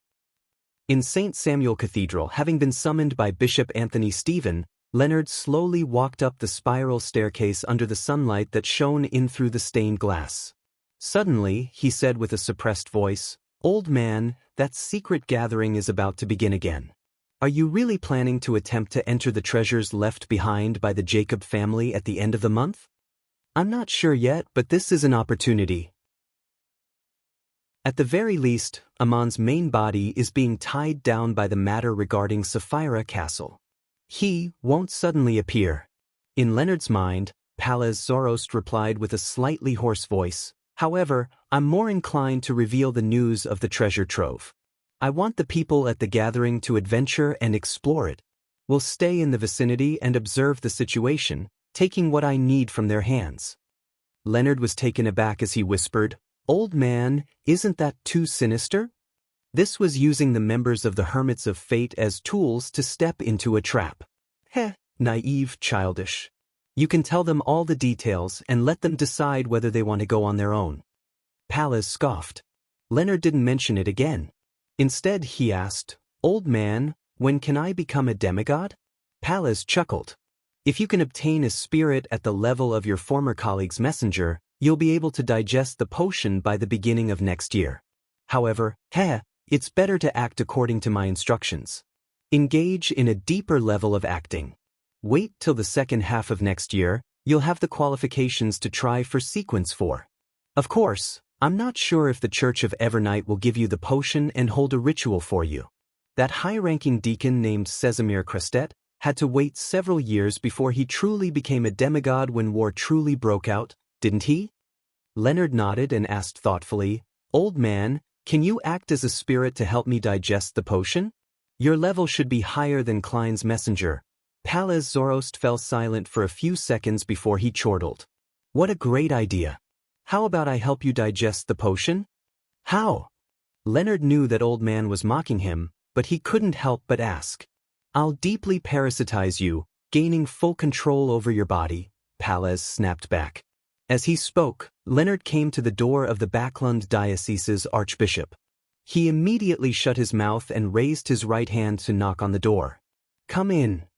Anthony Stephen glanced at Leonard, who had opened the door. "You can release that vampire behind Cheney's gate."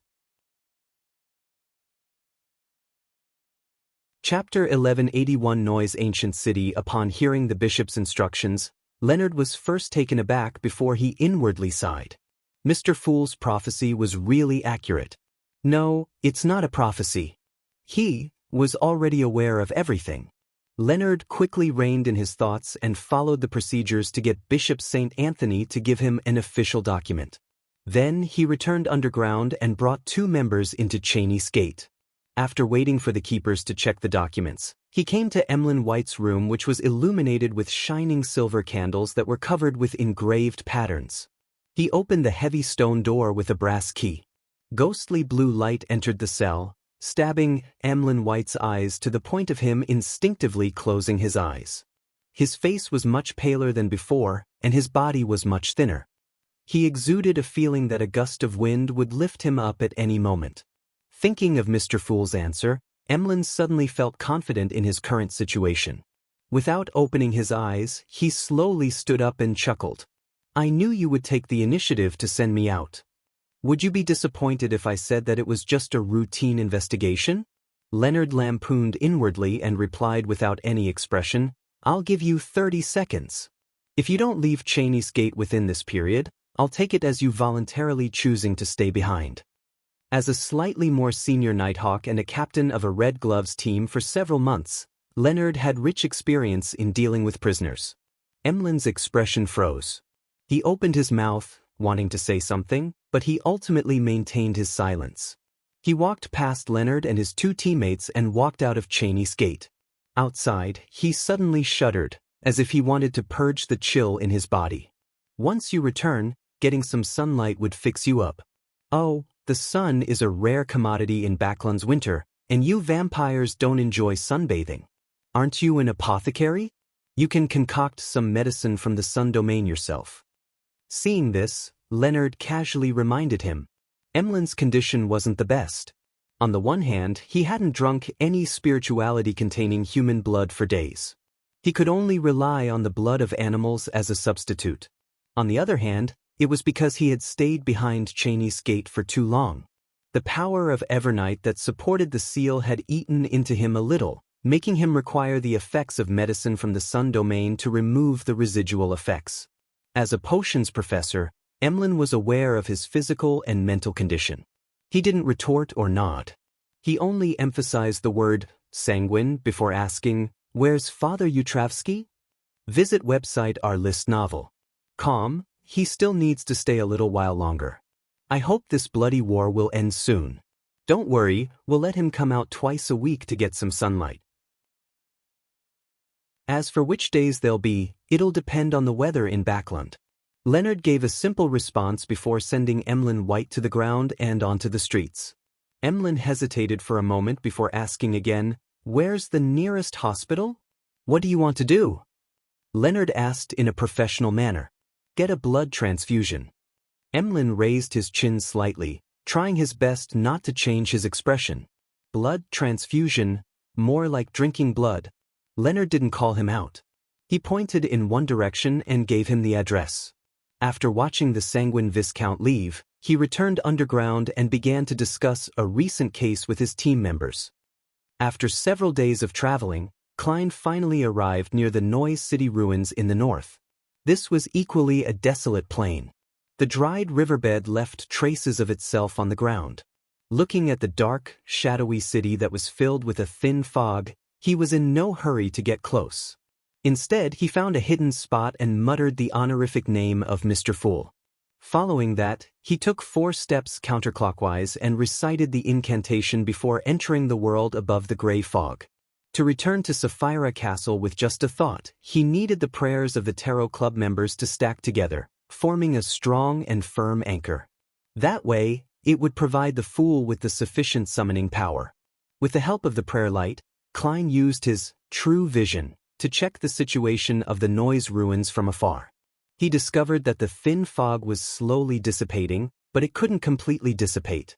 On the surface of the city, there wasn't a single spirit body thread.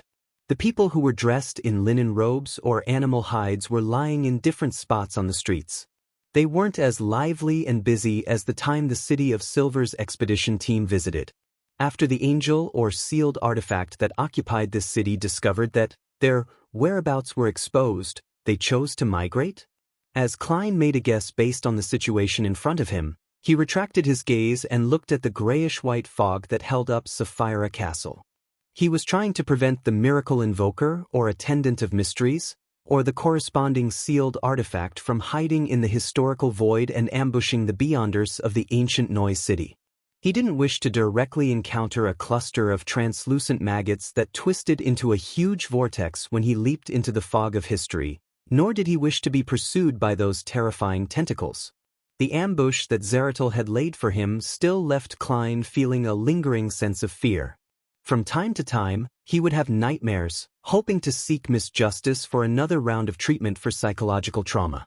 This stimulus was worse than seeing his marionette, Enuni, wear a monocle in front of him while his body remained completely immobile. This was because he had implicated the hounds of Fulgrim. After confirming that the historical void was safe, Klein returned to the real world. He stretched out his hand, grabbed, and pulled out his former self. This former self was also wearing a silk half-top hat, a black trench coat, and holding a simple glass lantern. In the next second, he jumped into the grayish-white fog and followed the illuminated spots in the historical void, running all the way to a period before the first epoch, in that city of a long-dead civilization. To him, this was a very ingenious, safe house. This was because, aside from him, no scholar of yore could trace back to this lost piece of history. Of course, to him, coming all the way here had required him to expend a lot of his spirituality. He could only stay there for another 15 minutes at most, and that was only if he didn't make any burdening attempts at summoning historical void projections. After hiding his true body, Klein's projection in the real world moved forward, quickly arriving outside the noise ruins. He didn't blindly approach or enter.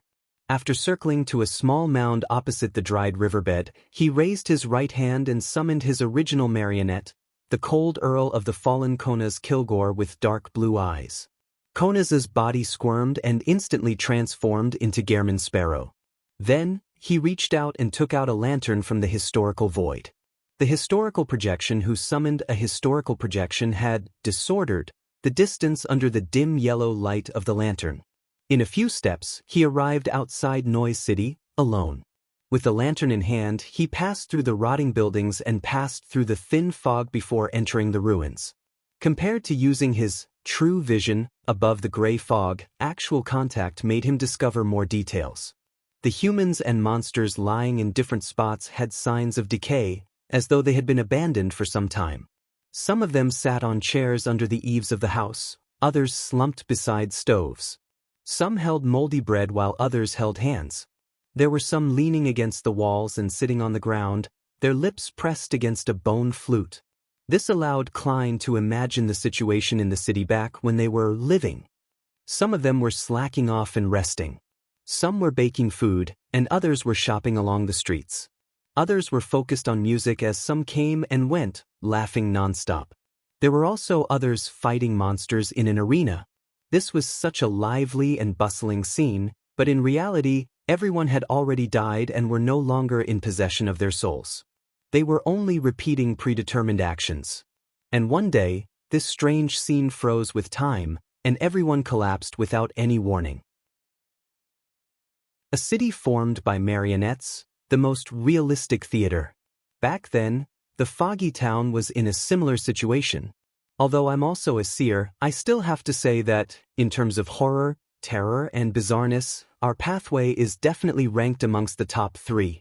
Could it be that I'll be acting in the same manner in the future? Attendant of mysteries? With the lantern in hand, Klein walked through the streets that were littered with corpses. He followed his spiritual intuition and headed for the ancient Noise City center. The situation here made him believe that the person who had once ruled the Noise ruins definitely had enough intelligence. After the City of Silver's expedition team broke the peace and serenity here, the entity didn't choose to kill or destroy any clues. Instead, this place was abandoned without hesitation before the entity migrated elsewhere. The reason why the City of Silver wasn't silenced probably had to do with an Amon parasite following behind. Yes, it could also be because of the true creator.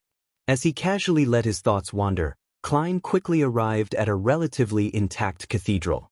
Inside the cathedral stood a statue of a demonic wolf with 8 legs. It was covered with short and dark hair. There was a tuft of grayish-white fur at the top of the statue head. Its pitch-black pupils covered at least 3/4 of its eyes. It's not Fleegria, the dark demonic wolf that occasionally appeared in the third epic, the god of wishes? He has been in the forsaken land of the gods for thousands of years and has finally found that sequence 1 beyonder characteristic?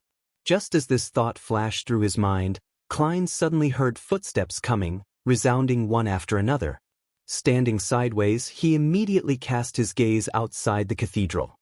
He saw a figure slowly walking through the thin fog before its outline quickly formed. He was nearly 3 meters tall, with a slight hunch to his back. With grizzled hair, wrinkles at the corners of his eyes, and a scar at the corners of his mouth, he looked like an old priest or bishop while donning a long black clergyman's robe. His dark brown eyes were calm, unlike the monsters deep in the darkness who were bloodthirsty and zero intelligence.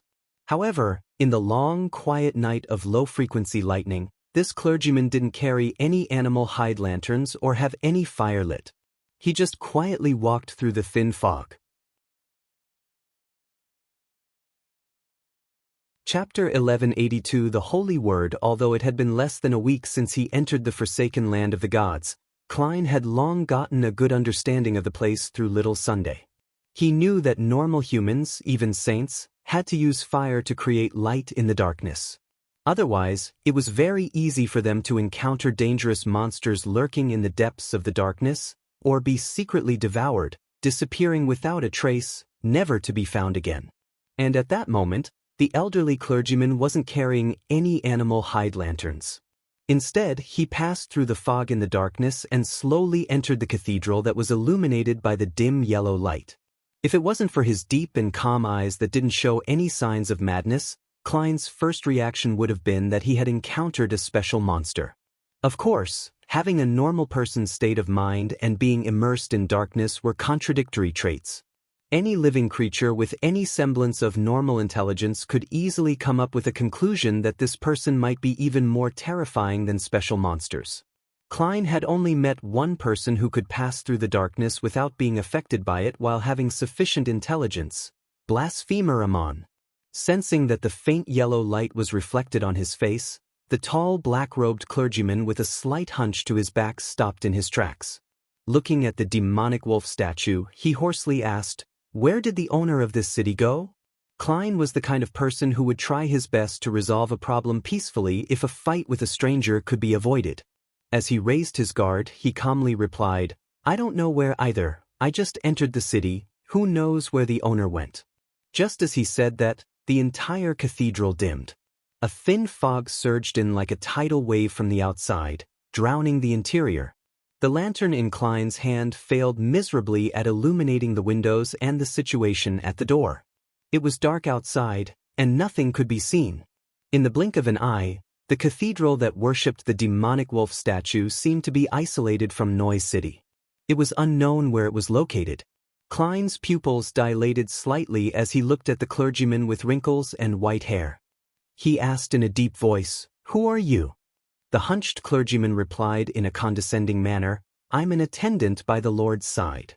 I'm the angel of the Holy Word, Steph. I walk this land of the past that the Lord had passed on, doing so on his behalf in search of the blasphemer hidden in the darkness." As he spoke, the elder's figure expanded to a height of 4 meters tall. Behind him, black illusory feathers appeared. Their shadows intersected and formed 4 pairs of gloomy but holy wings. Angel of the Holy Word, Steph, an attendant by the Lord's side. Land of the past. This is the blessed of the true Creator, the angel of fate's subordinate, a member of the Rose Redemption. It's no wonder that he can walk in the darkness. He has the power of degeneration protecting him. That evil god is still searching for the beyonder characteristic of the attendant of mysteries? Klein had no choice but to raise his head and lock eyes with this clergyman who, despite wearing a black robe, had 4 pairs of angel wings on his back. This high-level existence angel's form remained wrinkled with grizzled hair. There was a sense of contradiction in everything about him. Pretending that he had never made an enemy of the Aurora Order, he calmly said, "That blasphemer has long fled. I'm also searching for him." After staring at Klein for 2 seconds, the angel of the Holy Word asked in a low voice, "Who are you?" "It won't be convenient saying it out directly." Klein sighed and smiled. I'm a lonely traveler. After he gave this reply, he suddenly felt an extreme sense of darkness developing within him. It then sank down and merged with the shadow created by the lantern. The pitch-black figure abruptly warped and came to life, stretching itself out to become another Gehrman sparrow, one with sinister and ferocious eyes and a solitary demeanor. Klein's pupils constricted. Without any hesitation, he reached out his right hand and grabbed outward at thin air. At this point, if he hadn't guessed that Steph was using his answer, he should have joined the Aurora Order and made the true creator his god. At this moment, he already knew what it meant by angel of the holy word. This was clearly the angel of the evil word. By using a person's reply, he could extract a portion of the ambiguity or expand on it to create the effect of spirit language. When Klein said that he didn't know where the owner of the city had gone, Steph extracted the words, "I don't know where I went," trapping himself and isolating himself from the outside world. When this angel revealed his identity, every word was enhancing his level and strength. When Klein answered who he was, it ended up separating a lonely traveler from him. From the moment he appeared in Noise City, there was a strong sense of malice in the black-robed Steph. And just as Klein was attempting to summon a particular image from the historical void, the sinister Gehrman sparrow seemed to share the same thoughts as he did. He too grabbed at the same projection, canceling each other out. Seeing that his powers as a scholar of yore had been restrained, Klein's eyes narrowed. Without any hesitation, he opened his mouth and said a word in Jotun. But in the next second, the word was stolen. Standing at about 4 meters tall, the stooped angel of the holy word, Steph, had at some point in time grown a head covered in blood on his left shoulder. It looked very similar to him, but was much younger, a person who was approximately in the 40s. Around the head were 2 skinless arms that had mangled flesh. They had grazed different souls and had used beyonder powers that could steal thoughts. At the same time, another bloody head grew on Steph's right shoulder, one that looked to be in his 20s.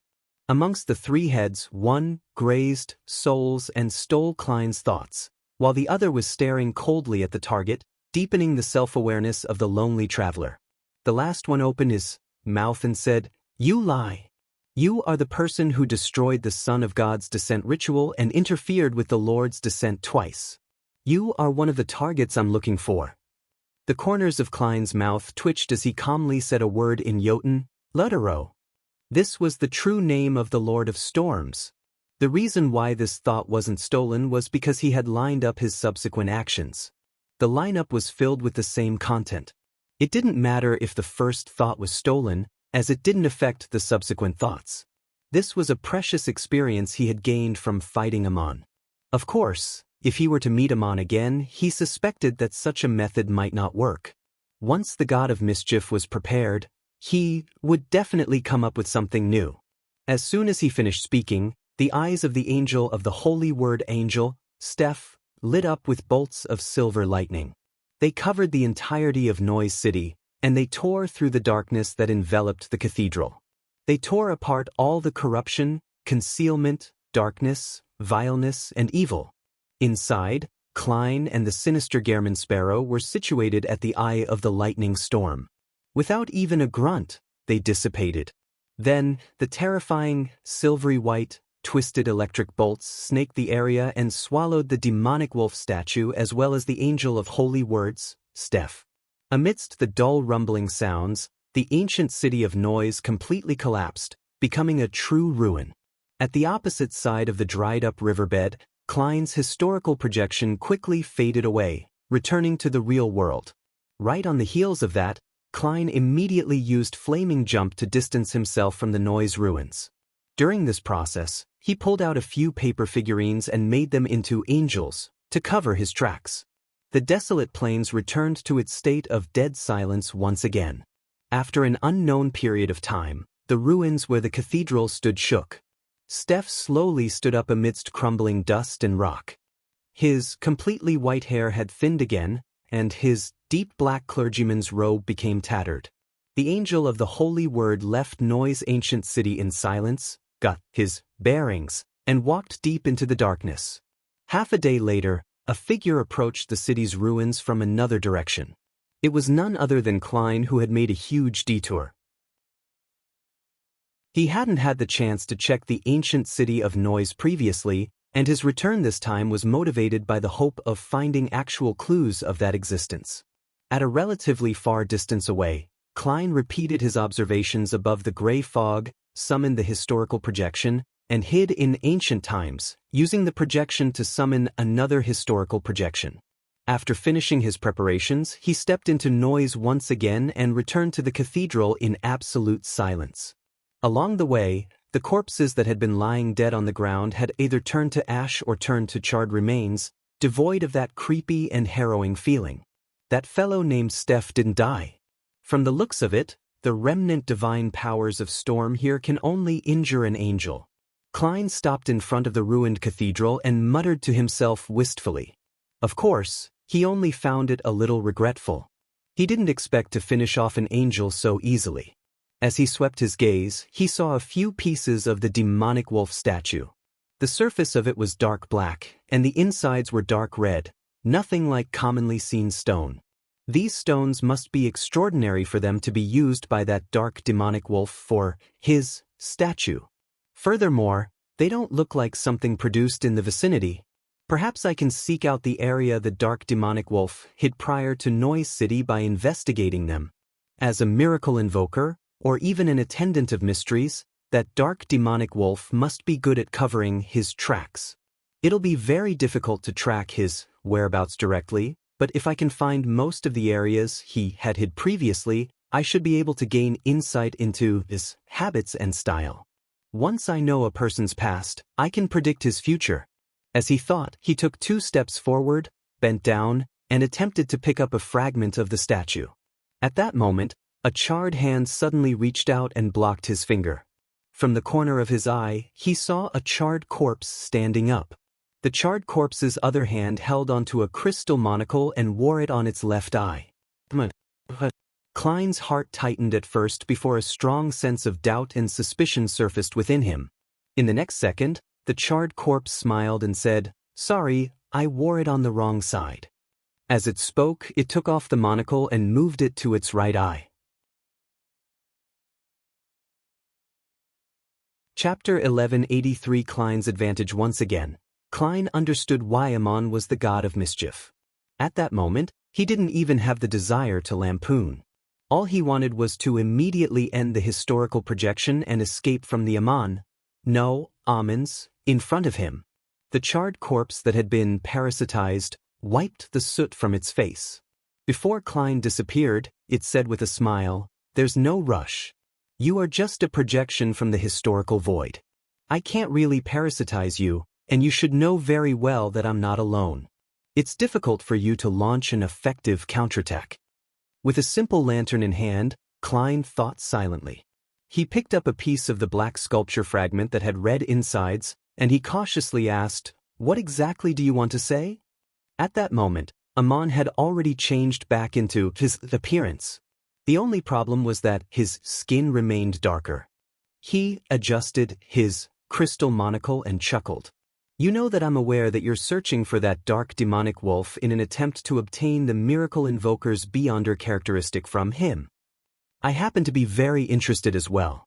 Why don't we play another game and see who can get to it first?" "What's the point of that? It's not like I won't pursue it or think of snatching it if I don't play this game." After 2 seconds of silence, he shook his head. "I refuse." He had no intention of listening to what conditions Amon would offer. The more he heard from a top cheat, the more he would suffer. Amon shook his head without a hint of anger. "You'll regret this. I had originally planned to use a miracle invoker's Beyonder characteristic to exchange for Sapphira Castle with you, and also give you a period of time to transfer the secret gathering you organized. And now, I can only consider stealing your fate directly. I will carry the burden of the corrosion from the source. Yes, although it's dangerous, it's still thrilling enough. I'm already prepared to accept it and see who will eventually control the flow. With my father's experience, I believe I won't perform too poorly." "What? Corrosion from the source? The experience of the ancient sun god?" Klein originally didn't wish to continue discussing the topic of the Miracle Invoker Beyonder characteristic and Sapphira Castle, but when he heard that, his heart stirred. He recalled Amon's description and couldn't help but ask, the source refers to the oldest one, the first creator? He desperately wanted to know what sort of unbearable fate Sapphira Castle would bring him. Amon pinched the edge of his monocle and looked at him for a few seconds before suddenly smiling. It's better if I don't answer this question directly, as you won't believe every word I say. Tell me, I'll determine its authenticity. Klein suppressed the urge to blurt out and calmly replied, maybe it's just because you haven't made up the reason yet. Amon didn't mind at all as he smiled and said, you can think of it that way too.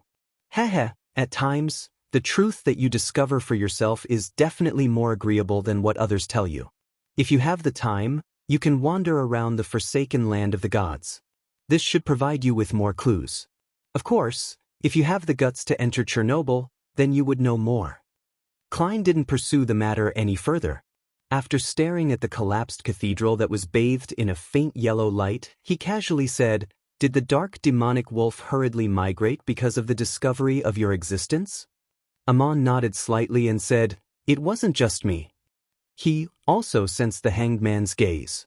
He has been hiding in the forsaken land of the gods for thousands of years. He is very sensitive to such matters. A sequence 2 angel, perhaps even a sequence 1 angel, can only play hide and seek in the forsaken land of the gods and live such an abject life. Isn't the environment here a little too harsh? Klein sighed inwardly before saying, you must have left more than one avatar in the City of Silver. Why didn't you try to stop me from reviving there? Why didn't you send more powerful avatars over? Amon nudged the bottom of his monocle with his right index finger and laughed. If that happens, you'll choose to revive in the outside world. This will cause quite a bit of trouble for my follow-up tracking. And if we were to relax a little, due to the existence of the Miracle Invoker Beyonder characteristic in the forsaken land of the gods, you would most likely be resurrected here. In the following game, the only things that we need to consider are the Hanged Man and Ouroboros. Just as I thought, Klein said after some thought. Even in the same region, as long as you exceed a certain distance, your true body and avatars have no way to instantly merge or switch locations. Back when you first entered the forsaken land of the gods, you were able to transform back into your true form because the anomalies with Sapphira Castle had similarly interfered with the area here, allowing your true body to sense something. You went to the entrance in advance to wait? After hearing what he said with a smile, Amon asked without answering, what's your guess? Why don't you guess if I've turned back into my original form? Klein raised his right fist and covered his mouth. After pondering for a few seconds, he revealed a smile. I guess your other avatars are setting up a corresponding ritual to allow your true body to descend directly. Before he could finish his sentence, his figure rapidly turned incorporeal and dissipated. The historical void projection was dispelled. In the wilderness outside the ancient city of Noise, the air around the hiding Klein suddenly stirred. In midair, there were a series of illusory monocles. They stared at Klein's figure, as if saying that they had finally found him. However, Klein's figure rapidly faded away. Back when Amon moved the monocle to his right eye, Klein had already returned from ancient history to the real world. With the help of Paper Angel, he had used Flaming Jump and other Beyonder powers to quickly leave. The reason why his historical projection was able to speak to Amon rather normally was because he was essentially a marionette. It was Kona's Kilgore in the form of Gehrman Sparrow. He had a worm of spirit that came from history inside him and was controlled by Klein's projection outside the city. Meanwhile, in the process of escaping far away, Klein frequently entered the historical void, allowing the projection outside the city to intermittently regain consciousness and maintain control of his marionette. This caused the person who had spoken to Amon to fall into deep thought from time to time. He would either stare with a focused look for a few seconds or seemingly need time to recall what Amon had said. Against the god of deceit, Klein didn't dare to be careless. After leaving Noise City, he circled around 2 more times and used his true vision to inspect his surroundings above the gray fog. Only then did he slow down. The corrosion that comes from the source. I wonder if Amon is bluffing me. Indeed, I'll have to enter Chernobyl one day to take a look, but I have to become a miracle invoker, doing so after I have self-preservation abilities to a certain degree, otherwise I'll just be knocking on death's door. With the lantern that Danitz had sacrificed, Klein casually proceeded in the dark environment of the weeds. Thanks to this experience, he finally had a deeper understanding of the danger in the forsaken land of the gods. Extremely harsh and warped environment, crazy cultists, fallen angel, groups of Amons wandering about, and mythical creatures lurking in the darkness. Somewhere here, there are evil gods watching everything. I can stir remnant divine powers that others can as well. As expected of the forsaken land of the gods. The danger level far exceeds my imagination. As he sighed, he turned his attention back to the dark demonic wolf. To be frank, he didn't think he had any advantage in tracking this mythical creature. Be it his understanding of the forsaken land of the gods, or his confidence in the target situation, he was far inferior to Amon, who had been exploring the area for more than 1,000 years, as well as the true creator's blessed who had the benefit of this place being their home ground. My only advantage is that I share the same seer pathway as the dark demonic wolf. Furthermore, I have Sapphira Castle.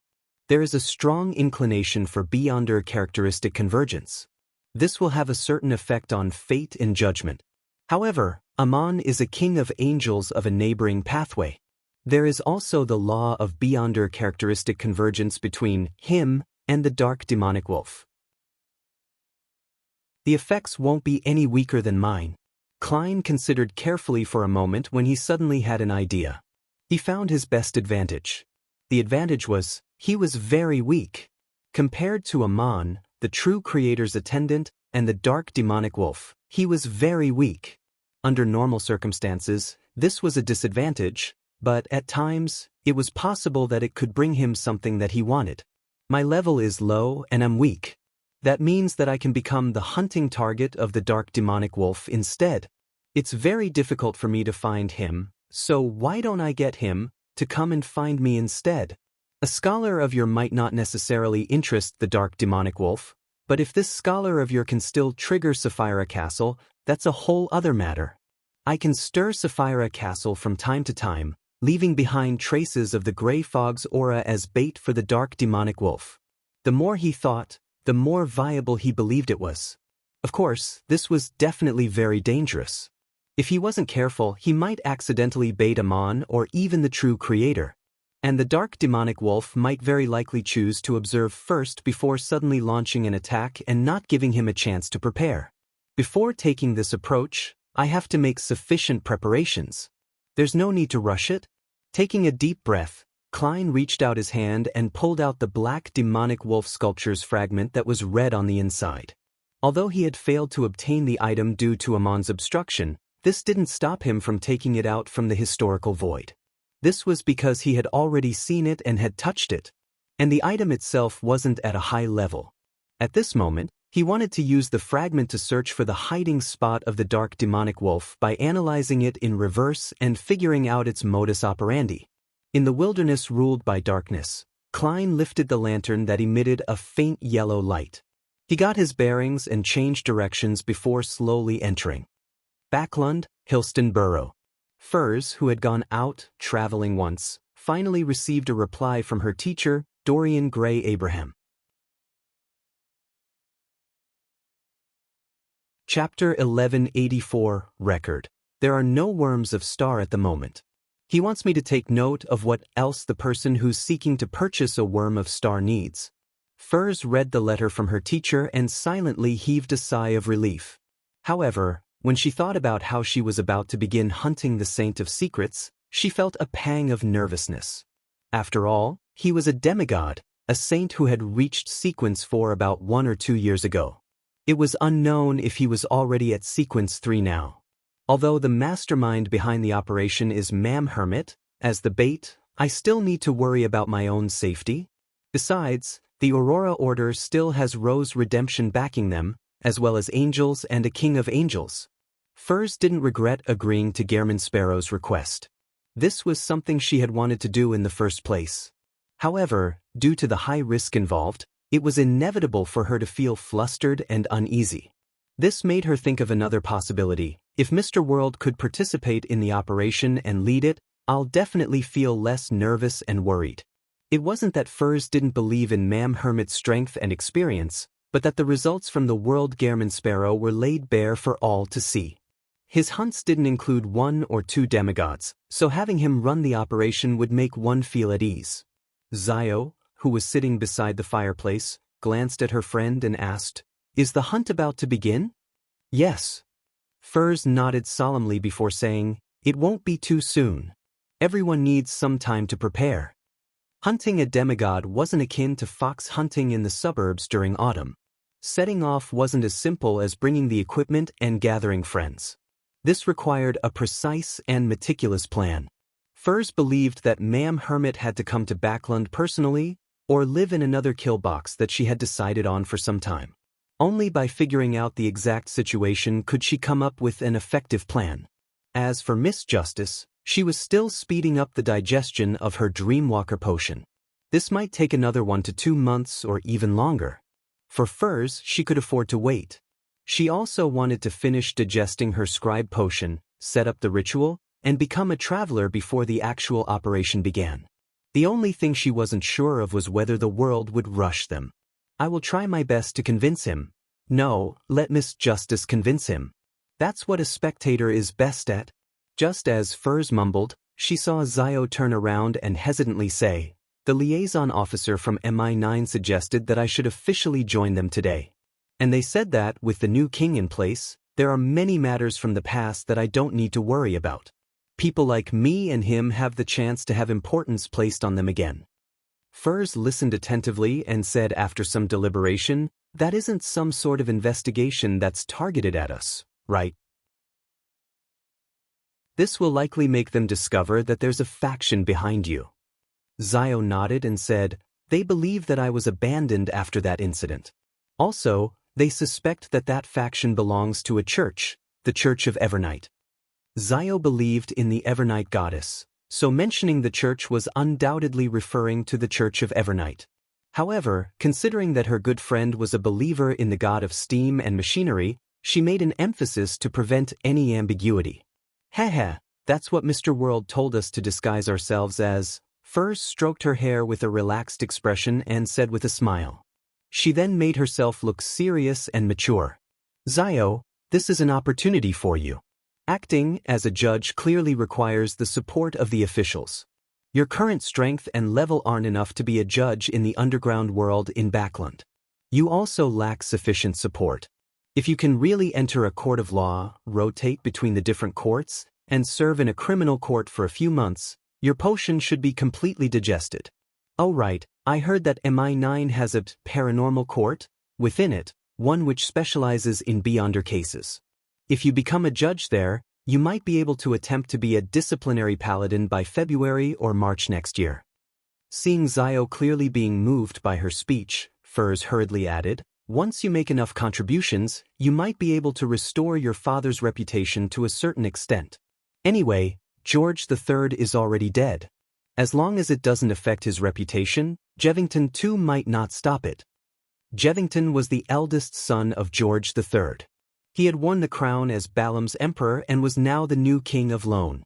Zio fell silent for a while before she slowly nodded. "I'll give it a try. Yes, after things settle down, you can bring your mother and brother to Backland. Although the situation is tense now and food prices are rapidly rising, you definitely get food rations from MI9. You can provide for them." The more Furs spoke, the more she felt that joining MI9 was a good thing. After persuading Zio, Furs entered her bedroom and prayed to Mr. Fool, asking him to forward her message to Mr. World. Immediately following that, Furs extracted the important points of her teacher's reply and described her thoughts, hoping that Gairman Sparrow could be more patient. Just as she finished her prayers and was about to leave the room, her vision suddenly blurred. She saw a crimson tide surge out of the void, instantly drowning her. Furs immediately discovered that she had arrived in the ancient palace and was sitting on her usual high-back chair. However, there was no towering figure that was shrouded in gray fog at the long bronze table's seat of honor. At that moment, There was only her and the World Gehrman Sparrow around the long mottled table. Firz's mind suddenly tensed up as her thoughts raced suddenly. Mr. World, I meant just now that it's best if you have some patience. This will make things simpler. It's actually fine if you don't. We will begin hunting as soon as possible. Klein let out a soft chuckle. Don't worry, I'm not in a hurry. When his ultimate goal had become an angel-level potion formula and grade 0 sealed artifacts, he had enough patience regarding this matter. Phew. Furz secretly heaved a sigh of relief and asked curiously, "Then why did you look for me?" Klein replied calmly, "Didn't you wish to digest the scribe potion as quickly as possible? Apart from the customs of different places, I think you still need to record all kinds of beyonder powers. The higher the corresponding level, the better the digestion's effect." Firz's eyes lit up when she heard that. After blurting it out, she found her attitude highly questionable. She hurriedly and fearfully added, "Is this the advance payment you mentioned before?" Klein nodded slightly and said, "Let's begin. Be prepared. I've borrowed a grade 1 sealed artifact from Mr. Fool. It corresponds to the level of a saint. To a sequence 6 scribe, the chances of successfully recording an angel-level beyonder power was extremely low, nearly impossible. Therefore, Klein didn't attempt to summon Miss Messenger and Mr. Azik from the historical void to showcase their skills. Furz sat up straight and nodded heavily. Yes. In the next second, she saw the World Gehrman Sparrow raise a white bone scepter covered in blue gems. Amidst the bright light, bolts of lightning leaped out of the void and interwove together, forming a forest of lightning that emitted an aura of destruction. Firz's eyes turned silvery white as her body and mind were left in awe. After the lightning storm calmed down, she was stunned for 2 seconds before timidly saying, "It failed. Again," Klein calmly replied. Lightning storm descended again and again in the ancient palace above the gray fog. After an unknown period of time, Furz exhaled and leaned back in her chair. She couldn't hide her joy as she said, "It's a success. It's a success." She had finally recorded lightning storm once. "It's finally over?" Furz immediately relaxed. Then she heard the world say without emotion, "All right, next beyonder power." Next? Furz saw the crazy adventurer at the bottom of the long, mottled table extend his right hand and grab at the grayish-white fog. Out of nowhere, he took out a long, thorny cross that was covered in bronze. Record this cross's ability? Furz tried hard to make her expression appear normal. After she digested the scribe potion to a certain extent, the godhood powers that she could record had increased from 1 to 2. "No." Klein glanced at Miss Magician and said, "Record my summoning of the unshadowed crucifix." "It failed," Furz said softly. The reason for her failure this time was that she didn't have time to record it. Dispelling the maintenance of unshadowed crucifix, Klein once again reached into the fog of history and pulled out an iron-black revolver. "It didn't succeed," Furz replied with a complicated expression. All she wanted to do now was to return to the real world and digest what she had just received, but the ringing of the bell to mark the end of class just didn't happen. Nearly 30 times later, when Firz's head throbbed in pain and her mental strength was beginning to run dry, she finally recorded historical void summoning once. At that moment, she felt her tears fill her eyes, but she still held back her fatigue and tried her best to show the attitude of a good student. This can summon people and objects that one is related to through the historical void? When the time comes, who should I summon, or what item should I summon? Klein looked at Miss Magician and coldly replied, "Me." Furz forced a smile and asked, "From which period?" "The last time we met." Klein had already thought of an answer. It was the him who had deliberately sent Miss Magician back from the world of ice and snow to Backlund before he destroyed George III's ritual. He had already become a scholar of yore by then. Furz nodded solemnly and subconsciously asked, "What if I fail?"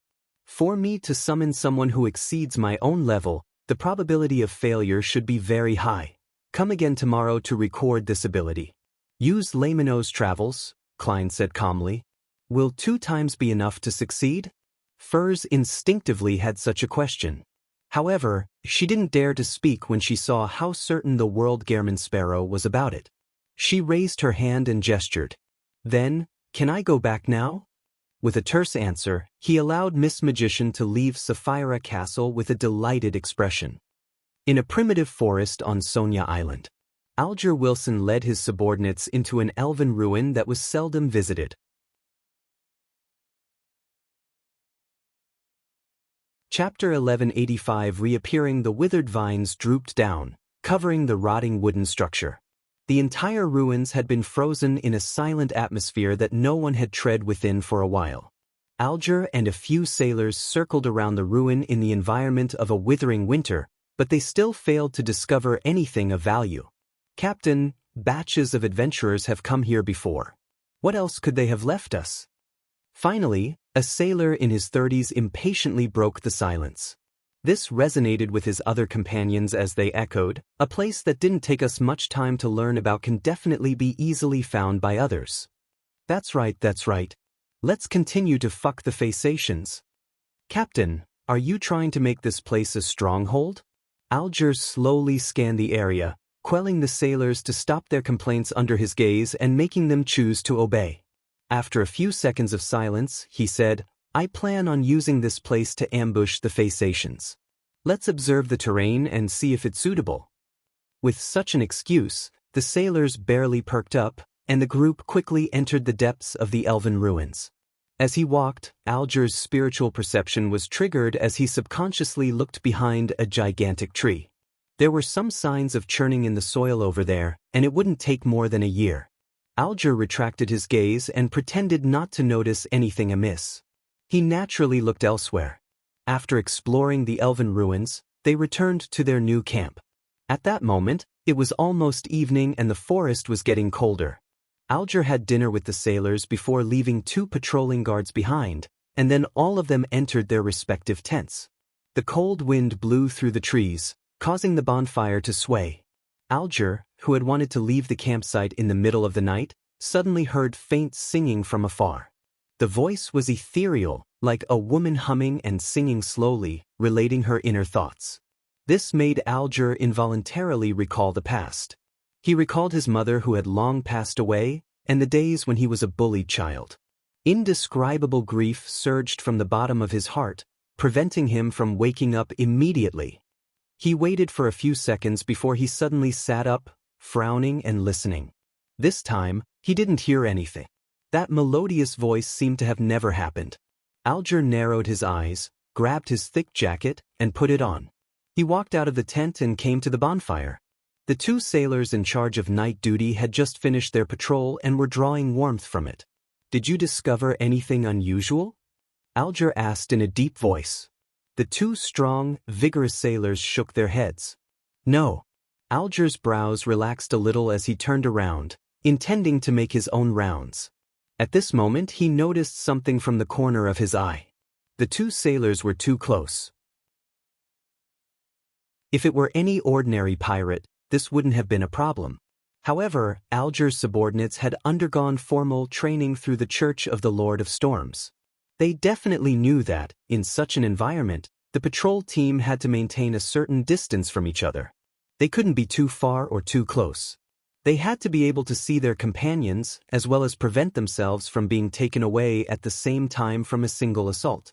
Alger took 2 steps without batting an eyelid.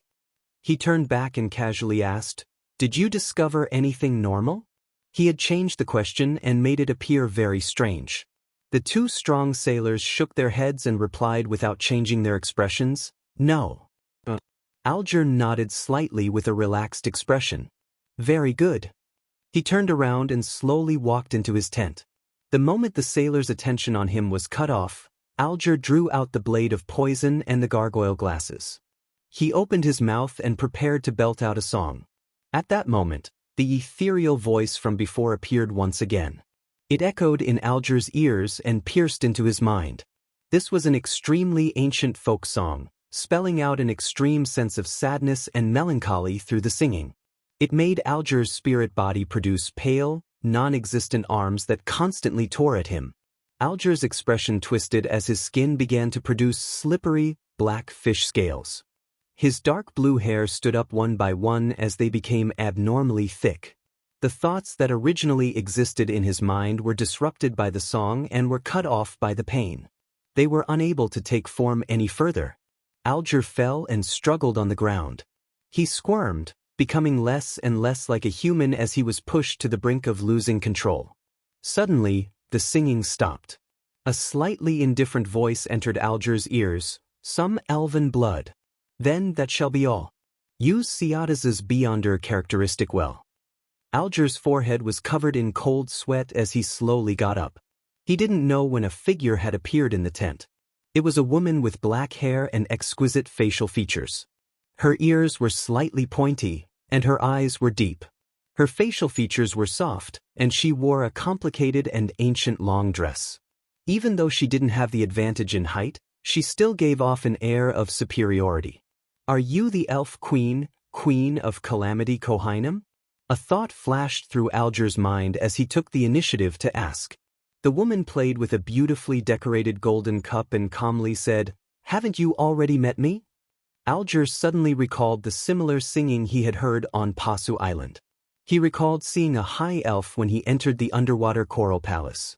After a few seconds of silence, Alger said in a deep voice, "You're actually still alive." At the same time, he silently recited Mr. Fool's honorific name in his heart, but he didn't know if it would be effective if he didn't recite it out loud. The black-haired woman's expression remained unchanged as she replied, "It's very difficult for an angel to perish without encountering an enemy."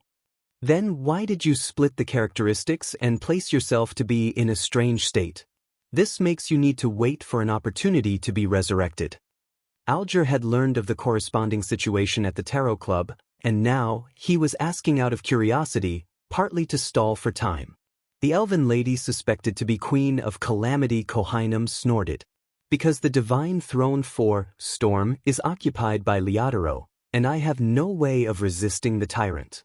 Also, the elves are dwindling in numbers. My anchors are becoming increasingly unstable." Other people might not know who Liadaro was, but Alger knew very well. He didn't dare continue this topic in the real world. Just as he was about to ask the Queen of Calamity Kohainem's goal for coming, the Elf Queen said, "Do you want to become a demigod?" "She wants to use my body to revive? She wants to use my wish to advance to sequence 4 and obtain godhood as bait to intrude my body?" While Alger was tempted, questions arose in his mind. Considering how Mr. Fool could cleanse all kinds of corruption, Alger acutely felt that this was an opportunity. This made him recall a term Emperor Roselle had once mentioned, a Trojan horse. And now, he had a high chance of bringing in the Trojan horse and throwing out the invaders within. "What do you want me to do?" Alger didn't appear too anxious as he raised a question based on his personality. Queen of Calamity Kohainem observed him for a few seconds before saying, "When you have the right to make contact with the Book of Calamity, take out something that no one else will notice, and take it to the Western Continent." The Western Continent? The legendary homeland of the elves? Alger frowned slightly and said, "Hasn't the Western Continent already disappeared?" The corners of Kohainem's lips curled up slightly. "Since it disappeared, it will reappear again. It will definitely appear again when the apocalypse happens."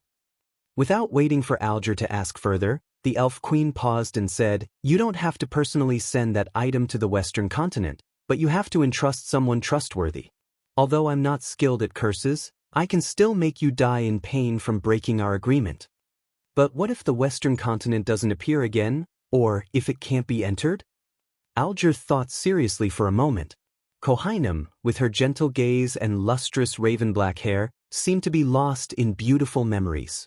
After a few seconds, she calmly said, "If it really doesn't appear again, then the agreement shall be null and void. Perhaps entering the Western Continent requires an incantation or command, but I do not know what it is. However, you can ask a particular existence." "Who?" Alger asked, puzzled. Kohainem glanced at him and coldly said, "The Mr. Fool you were chanting in your heart just now. I have a feeling that he is the key to this matter." Alger's heart tightened as he hurriedly lowered his head in response. "I understand." Seeing this, Queen of Calamity Kohainum nodded slightly and said, "If you wish to become a demigod and abide by this agreement, you can head to the elven ruins when the sun rises." After the voice fell, the elf queen's figure quickly dissipated, like a mirage that was often seen at sea and in the desert. Alger suddenly opened his eyes and realized that he was lying in a tent, having just woken up. His memories were in a mess, but he quickly regulated them. He and his sailors had just found the location of an elven ruin and had yet to explore it. The previous exploration, singing, sailor anomalies, and appearance and conversation with Calamity were all just a dream. It's no wonder I was so careless. Even though I knew that I might encounter the Queen of Calamity, I didn't pray to Mr. Fool first. The Queen of Calamity relied on her status as an angel to create this realistic dream? Or perhaps she has a corresponding sealed artifact. Even if she exists in a special state, she still has the means to use her powers? Alger listened to the commotion outside the tent, and he realized that everything was normal. He then sat down and prayed sincerely to Mr. Fool. In just 20 to 30 seconds, Alger arrived above the gray fog and saw Mr. Fool sitting at the end of the long, mottled table. "You met Kohainum?" After the hanged man greeted him, the Fool Klein spoke casually. Alger answered seriously, "Yes, but I can't be sure that it's the Elf Queen." Chapter 1186 Opportunity and Danger are two sides of the same coin. The Fool acknowledged softly and didn't deny the hanged man's guess, nor was he certain that it was Queen of Calamity Kohainum. After all, it was impossible for him to take out a gold coin in front of him and perform a divination on the spot. Alger waited for a few seconds. Seeing no clear response from Mr. Fool, he quickly went into greater detail about what he had said in the prayer. From the woman suspected to be Queen of Calamity Kohainum saying that he had some elven blood in him, to how she gave him a promise of becoming a demigod, as well as the key to the Western continent and the completion of the agreement. After recounting everything, Alger shut his mouth and lowered his head, not daring to directly ask Mr. Fool what he thought. He obediently waited for the great existence to speak. Some elven blood. Send something from the Book of Calamity to the Western continent. The missing Western continent might reappear again. The Western continent. The Fool Klein listened quietly. He closed his eyes and calmly said, "This is very dangerous, but this is also an opportunity for you." He had already gained initial control of Sapphira Castle, and the power he could mobilize had reached the level of a Sequence 2 angel.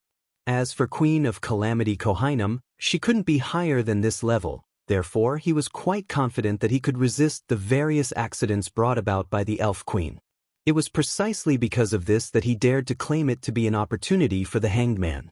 Of course, the prerequisite for grasping the opportunity was that the hanged man wasn't rash or went overboard. He had to constantly remember to ask for protection at all times. Therefore, Klein specially emphasized that it was very dangerous. He wanted the hanged man to remember to pray to Mr. Fool before he took action.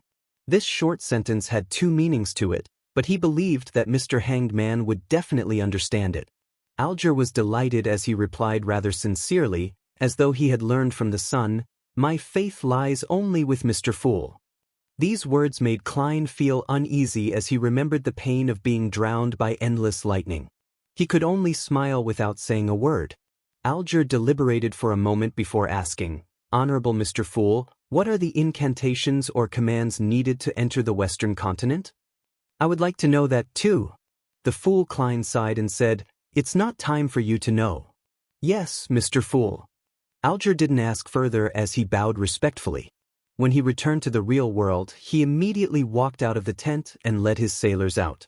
Under the light of the morning sun, he spent a certain amount of time reaching the elven ruin. The scene here was identical to what he had seen in his dream. The withered vines covered the decaying wooden structure, and there were some areas where the text on monuments could be seen. The air seemed to have frozen, as though no one had stepped in for a long time. Looking around, Alger suddenly thought of a question. How was he to face the church after he really relied on the Queen of Calamity to become a demigod? Directly rebel, becoming the 5th king over the 5 seas? No, the 6th king? But this way, I won't have a chance to come into contact with the Book of Calamity. Unless I design a situation that forces the church to use this sealed artifact that might have been labeled as Grade 0 without my knowledge. That will not only be very difficult, but I have to become a Sea King, or even a Calamity to succeed. Yes, I can request the world's help. If I wish to continue staying in the church, I have to give them a reason that they cannot ignore but is sufficiently believable. Alger frowned slightly without hiding his solemnity. In the eyes of the sailors who followed him, this was a sign that he was worried about the ruin. As his thoughts churned, Alger gradually came up with ideas. There are many books in the church that have records of people turning into demigods due to a fortuitous encounter. 2/3 of them were invaded by evil gods and devils and eventually lost their lives in the purification process. However, 1/3 of them passed the test and became a high-ranking deacon or a cardinal. Now that the war has broken out, the situation in Lone is tense. As long as there aren't any problems during the investigation, the church wouldn't mind having an additional sequence for demigod as cannon fodder. Then I can slowly gain their trust later. The prerequisite for all of this is that the Queen of Calamity hasn't truly attempted to corrupt me or left a mark on me. Considering the various sealed artifacts in the church's possession, I have to pray for Mr. Fool's blessings ahead of time. According to Miss Justice, Angel's embrace can effectively hide one's true thoughts and tests in one's dream. With the members of the Tarot Club beginning to become demigods or about to become demigods, Alger really didn't wish to be lining the bottom of the barrel. Just like in the past, he had done so many things in the church, all for the sake of being superior to others. Now, he was naturally willing to take a certain risk. With this decision, Alger immediately led his sailors into the ruins and began exploring the path in his dreams. This time, he didn't split his subordinates into small teams. On the one hand, he was worried that an accident might occur, and on the other hand, he hoped that they could all be his witness. After 15 minutes, Alger and his crew arrived beside the giant tree that had signs of its soil being churned. Before he could survey his surroundings, his vision blurred, and he saw a gorgeous palace made up of coral. Above the palace was a layer of deep blue seawater that rippled outwards. Giant pillars stood tall and held up an exaggerated dome. It was tall and beautiful, but also dark and gloomy. Alger looked around and realized that all the sailors beside him had disappeared. He immediately knew that he might have been pulled into an illusion. He took a silent breath and slowly walked into the coral palace. There were many elves inside. They were either roasting fish or placing spices in the coagulated animal blood. Their choice of utensil was 2 tree branches to bring the food to their mouths. None of them minded the entrance of a stranger. Alger then cast his gaze to the 9-staired stairs 100 meters away. On the steps, there was a coral throne inlaid with sapphires, emerald, and lustrous pearls. The elf queen, Queen of Calamity, was sitting there, looking down at Alger. Very good. Kohainam nodded and threw out the exquisite gold wine glass. The gentle but resilient wind held the wine cup in its embrace and, like tiny pixies in a line, carried the corresponding items towards Alger. Alger reached out to receive it and looked down. He discovered that there was a blue liquid inside the golden cup. It was incorporeal, dreamy, and surreal. Drink it, and then head to the waters near the Simeem island of the Rorstad archipelago. Find this coral palace. The thing you want is inside. If I don't drink this wine, I won't be able to see that palace? Alger asked thoughtfully. Although he was facing an angel, he was still able to communicate rather calmly. This was because he met a mighty figure every week and was already used to this situation. Queen of Calamity Kohainam nodded and said, "That's right. Will you leave a mark on me?" Alger asked cautiously. "Yes," Kohainam said coldly. "So, before entering the Coral Palace and obtaining the corresponding items, you can't return to Pasu Island. You can't meet the angels under Leotaro. The pontiff can't be met even if I want to." Alger heaved a sigh of relief inwardly before asking, "After I get hold of that item, the effect of this wine will disappear?" Elf Queen Kohainam replied without any change in expression, "No, you need to directly consume that characteristic. When the time comes, this wine will transform into a seal, allowing that characteristic to temporarily not invade your body. How you prepare the ritual and explain this to the Church of Storms will be up to you. Let the characteristic belong to me first before holding the ritual? This way, there might be a better way for the Church to accept it. Alger thought for a moment before raising his hand to bring the wine cup to his lips. The ice-cold liquid slid down his throat and disappeared in a blink of an eye. The entire coral palace shattered as the light of dawn and the remnants of the gigantic green tree reappeared in front of Alger.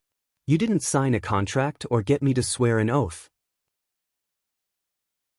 Yes, drinking that cup of wine is equivalent to making an agreement.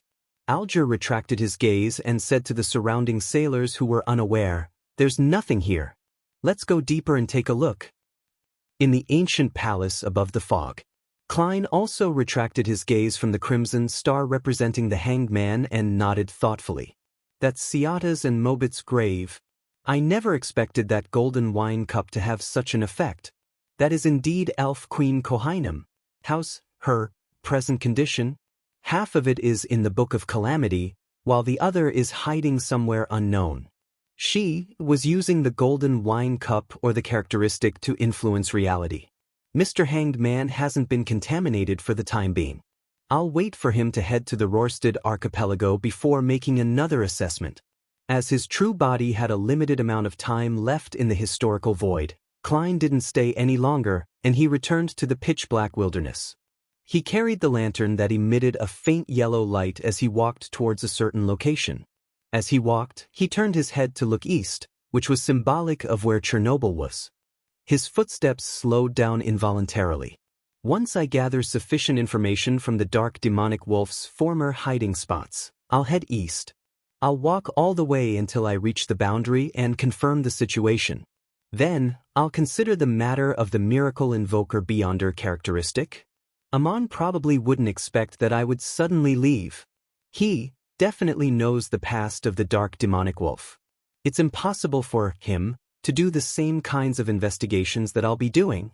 Yes, but he will definitely be tracking me." Klein exhaled slowly and sped up his pace. A bolt of lightning streaked across the sky, illuminating the dark and red desolate plains. Raindrops began dripping down intermittently. Klein dragged out a black umbrella from the historical void. With one hand holding an umbrella and the other holding the lantern, he proceeded alone. About a week later, the future was docked somewhere along the long lone coastline. Katlia held a stack of tarot cards in her hand and said to the sailors, "Nina and company, I'll be staying in Lone for some time. All of you have to watch Frank and prevent him from doing his strange experiments." You're tuning in to the Passion Pages YouTube channel. We're so grateful for your support, and don't forget to subscribe to join us on this incredible journey through captivating stories. Your generosity through donations truly makes a world of difference, as it's the primary source of revenue that allows me to expand and enhance this channel for you. Thank you from the bottom of my heart for being a part of this adventure.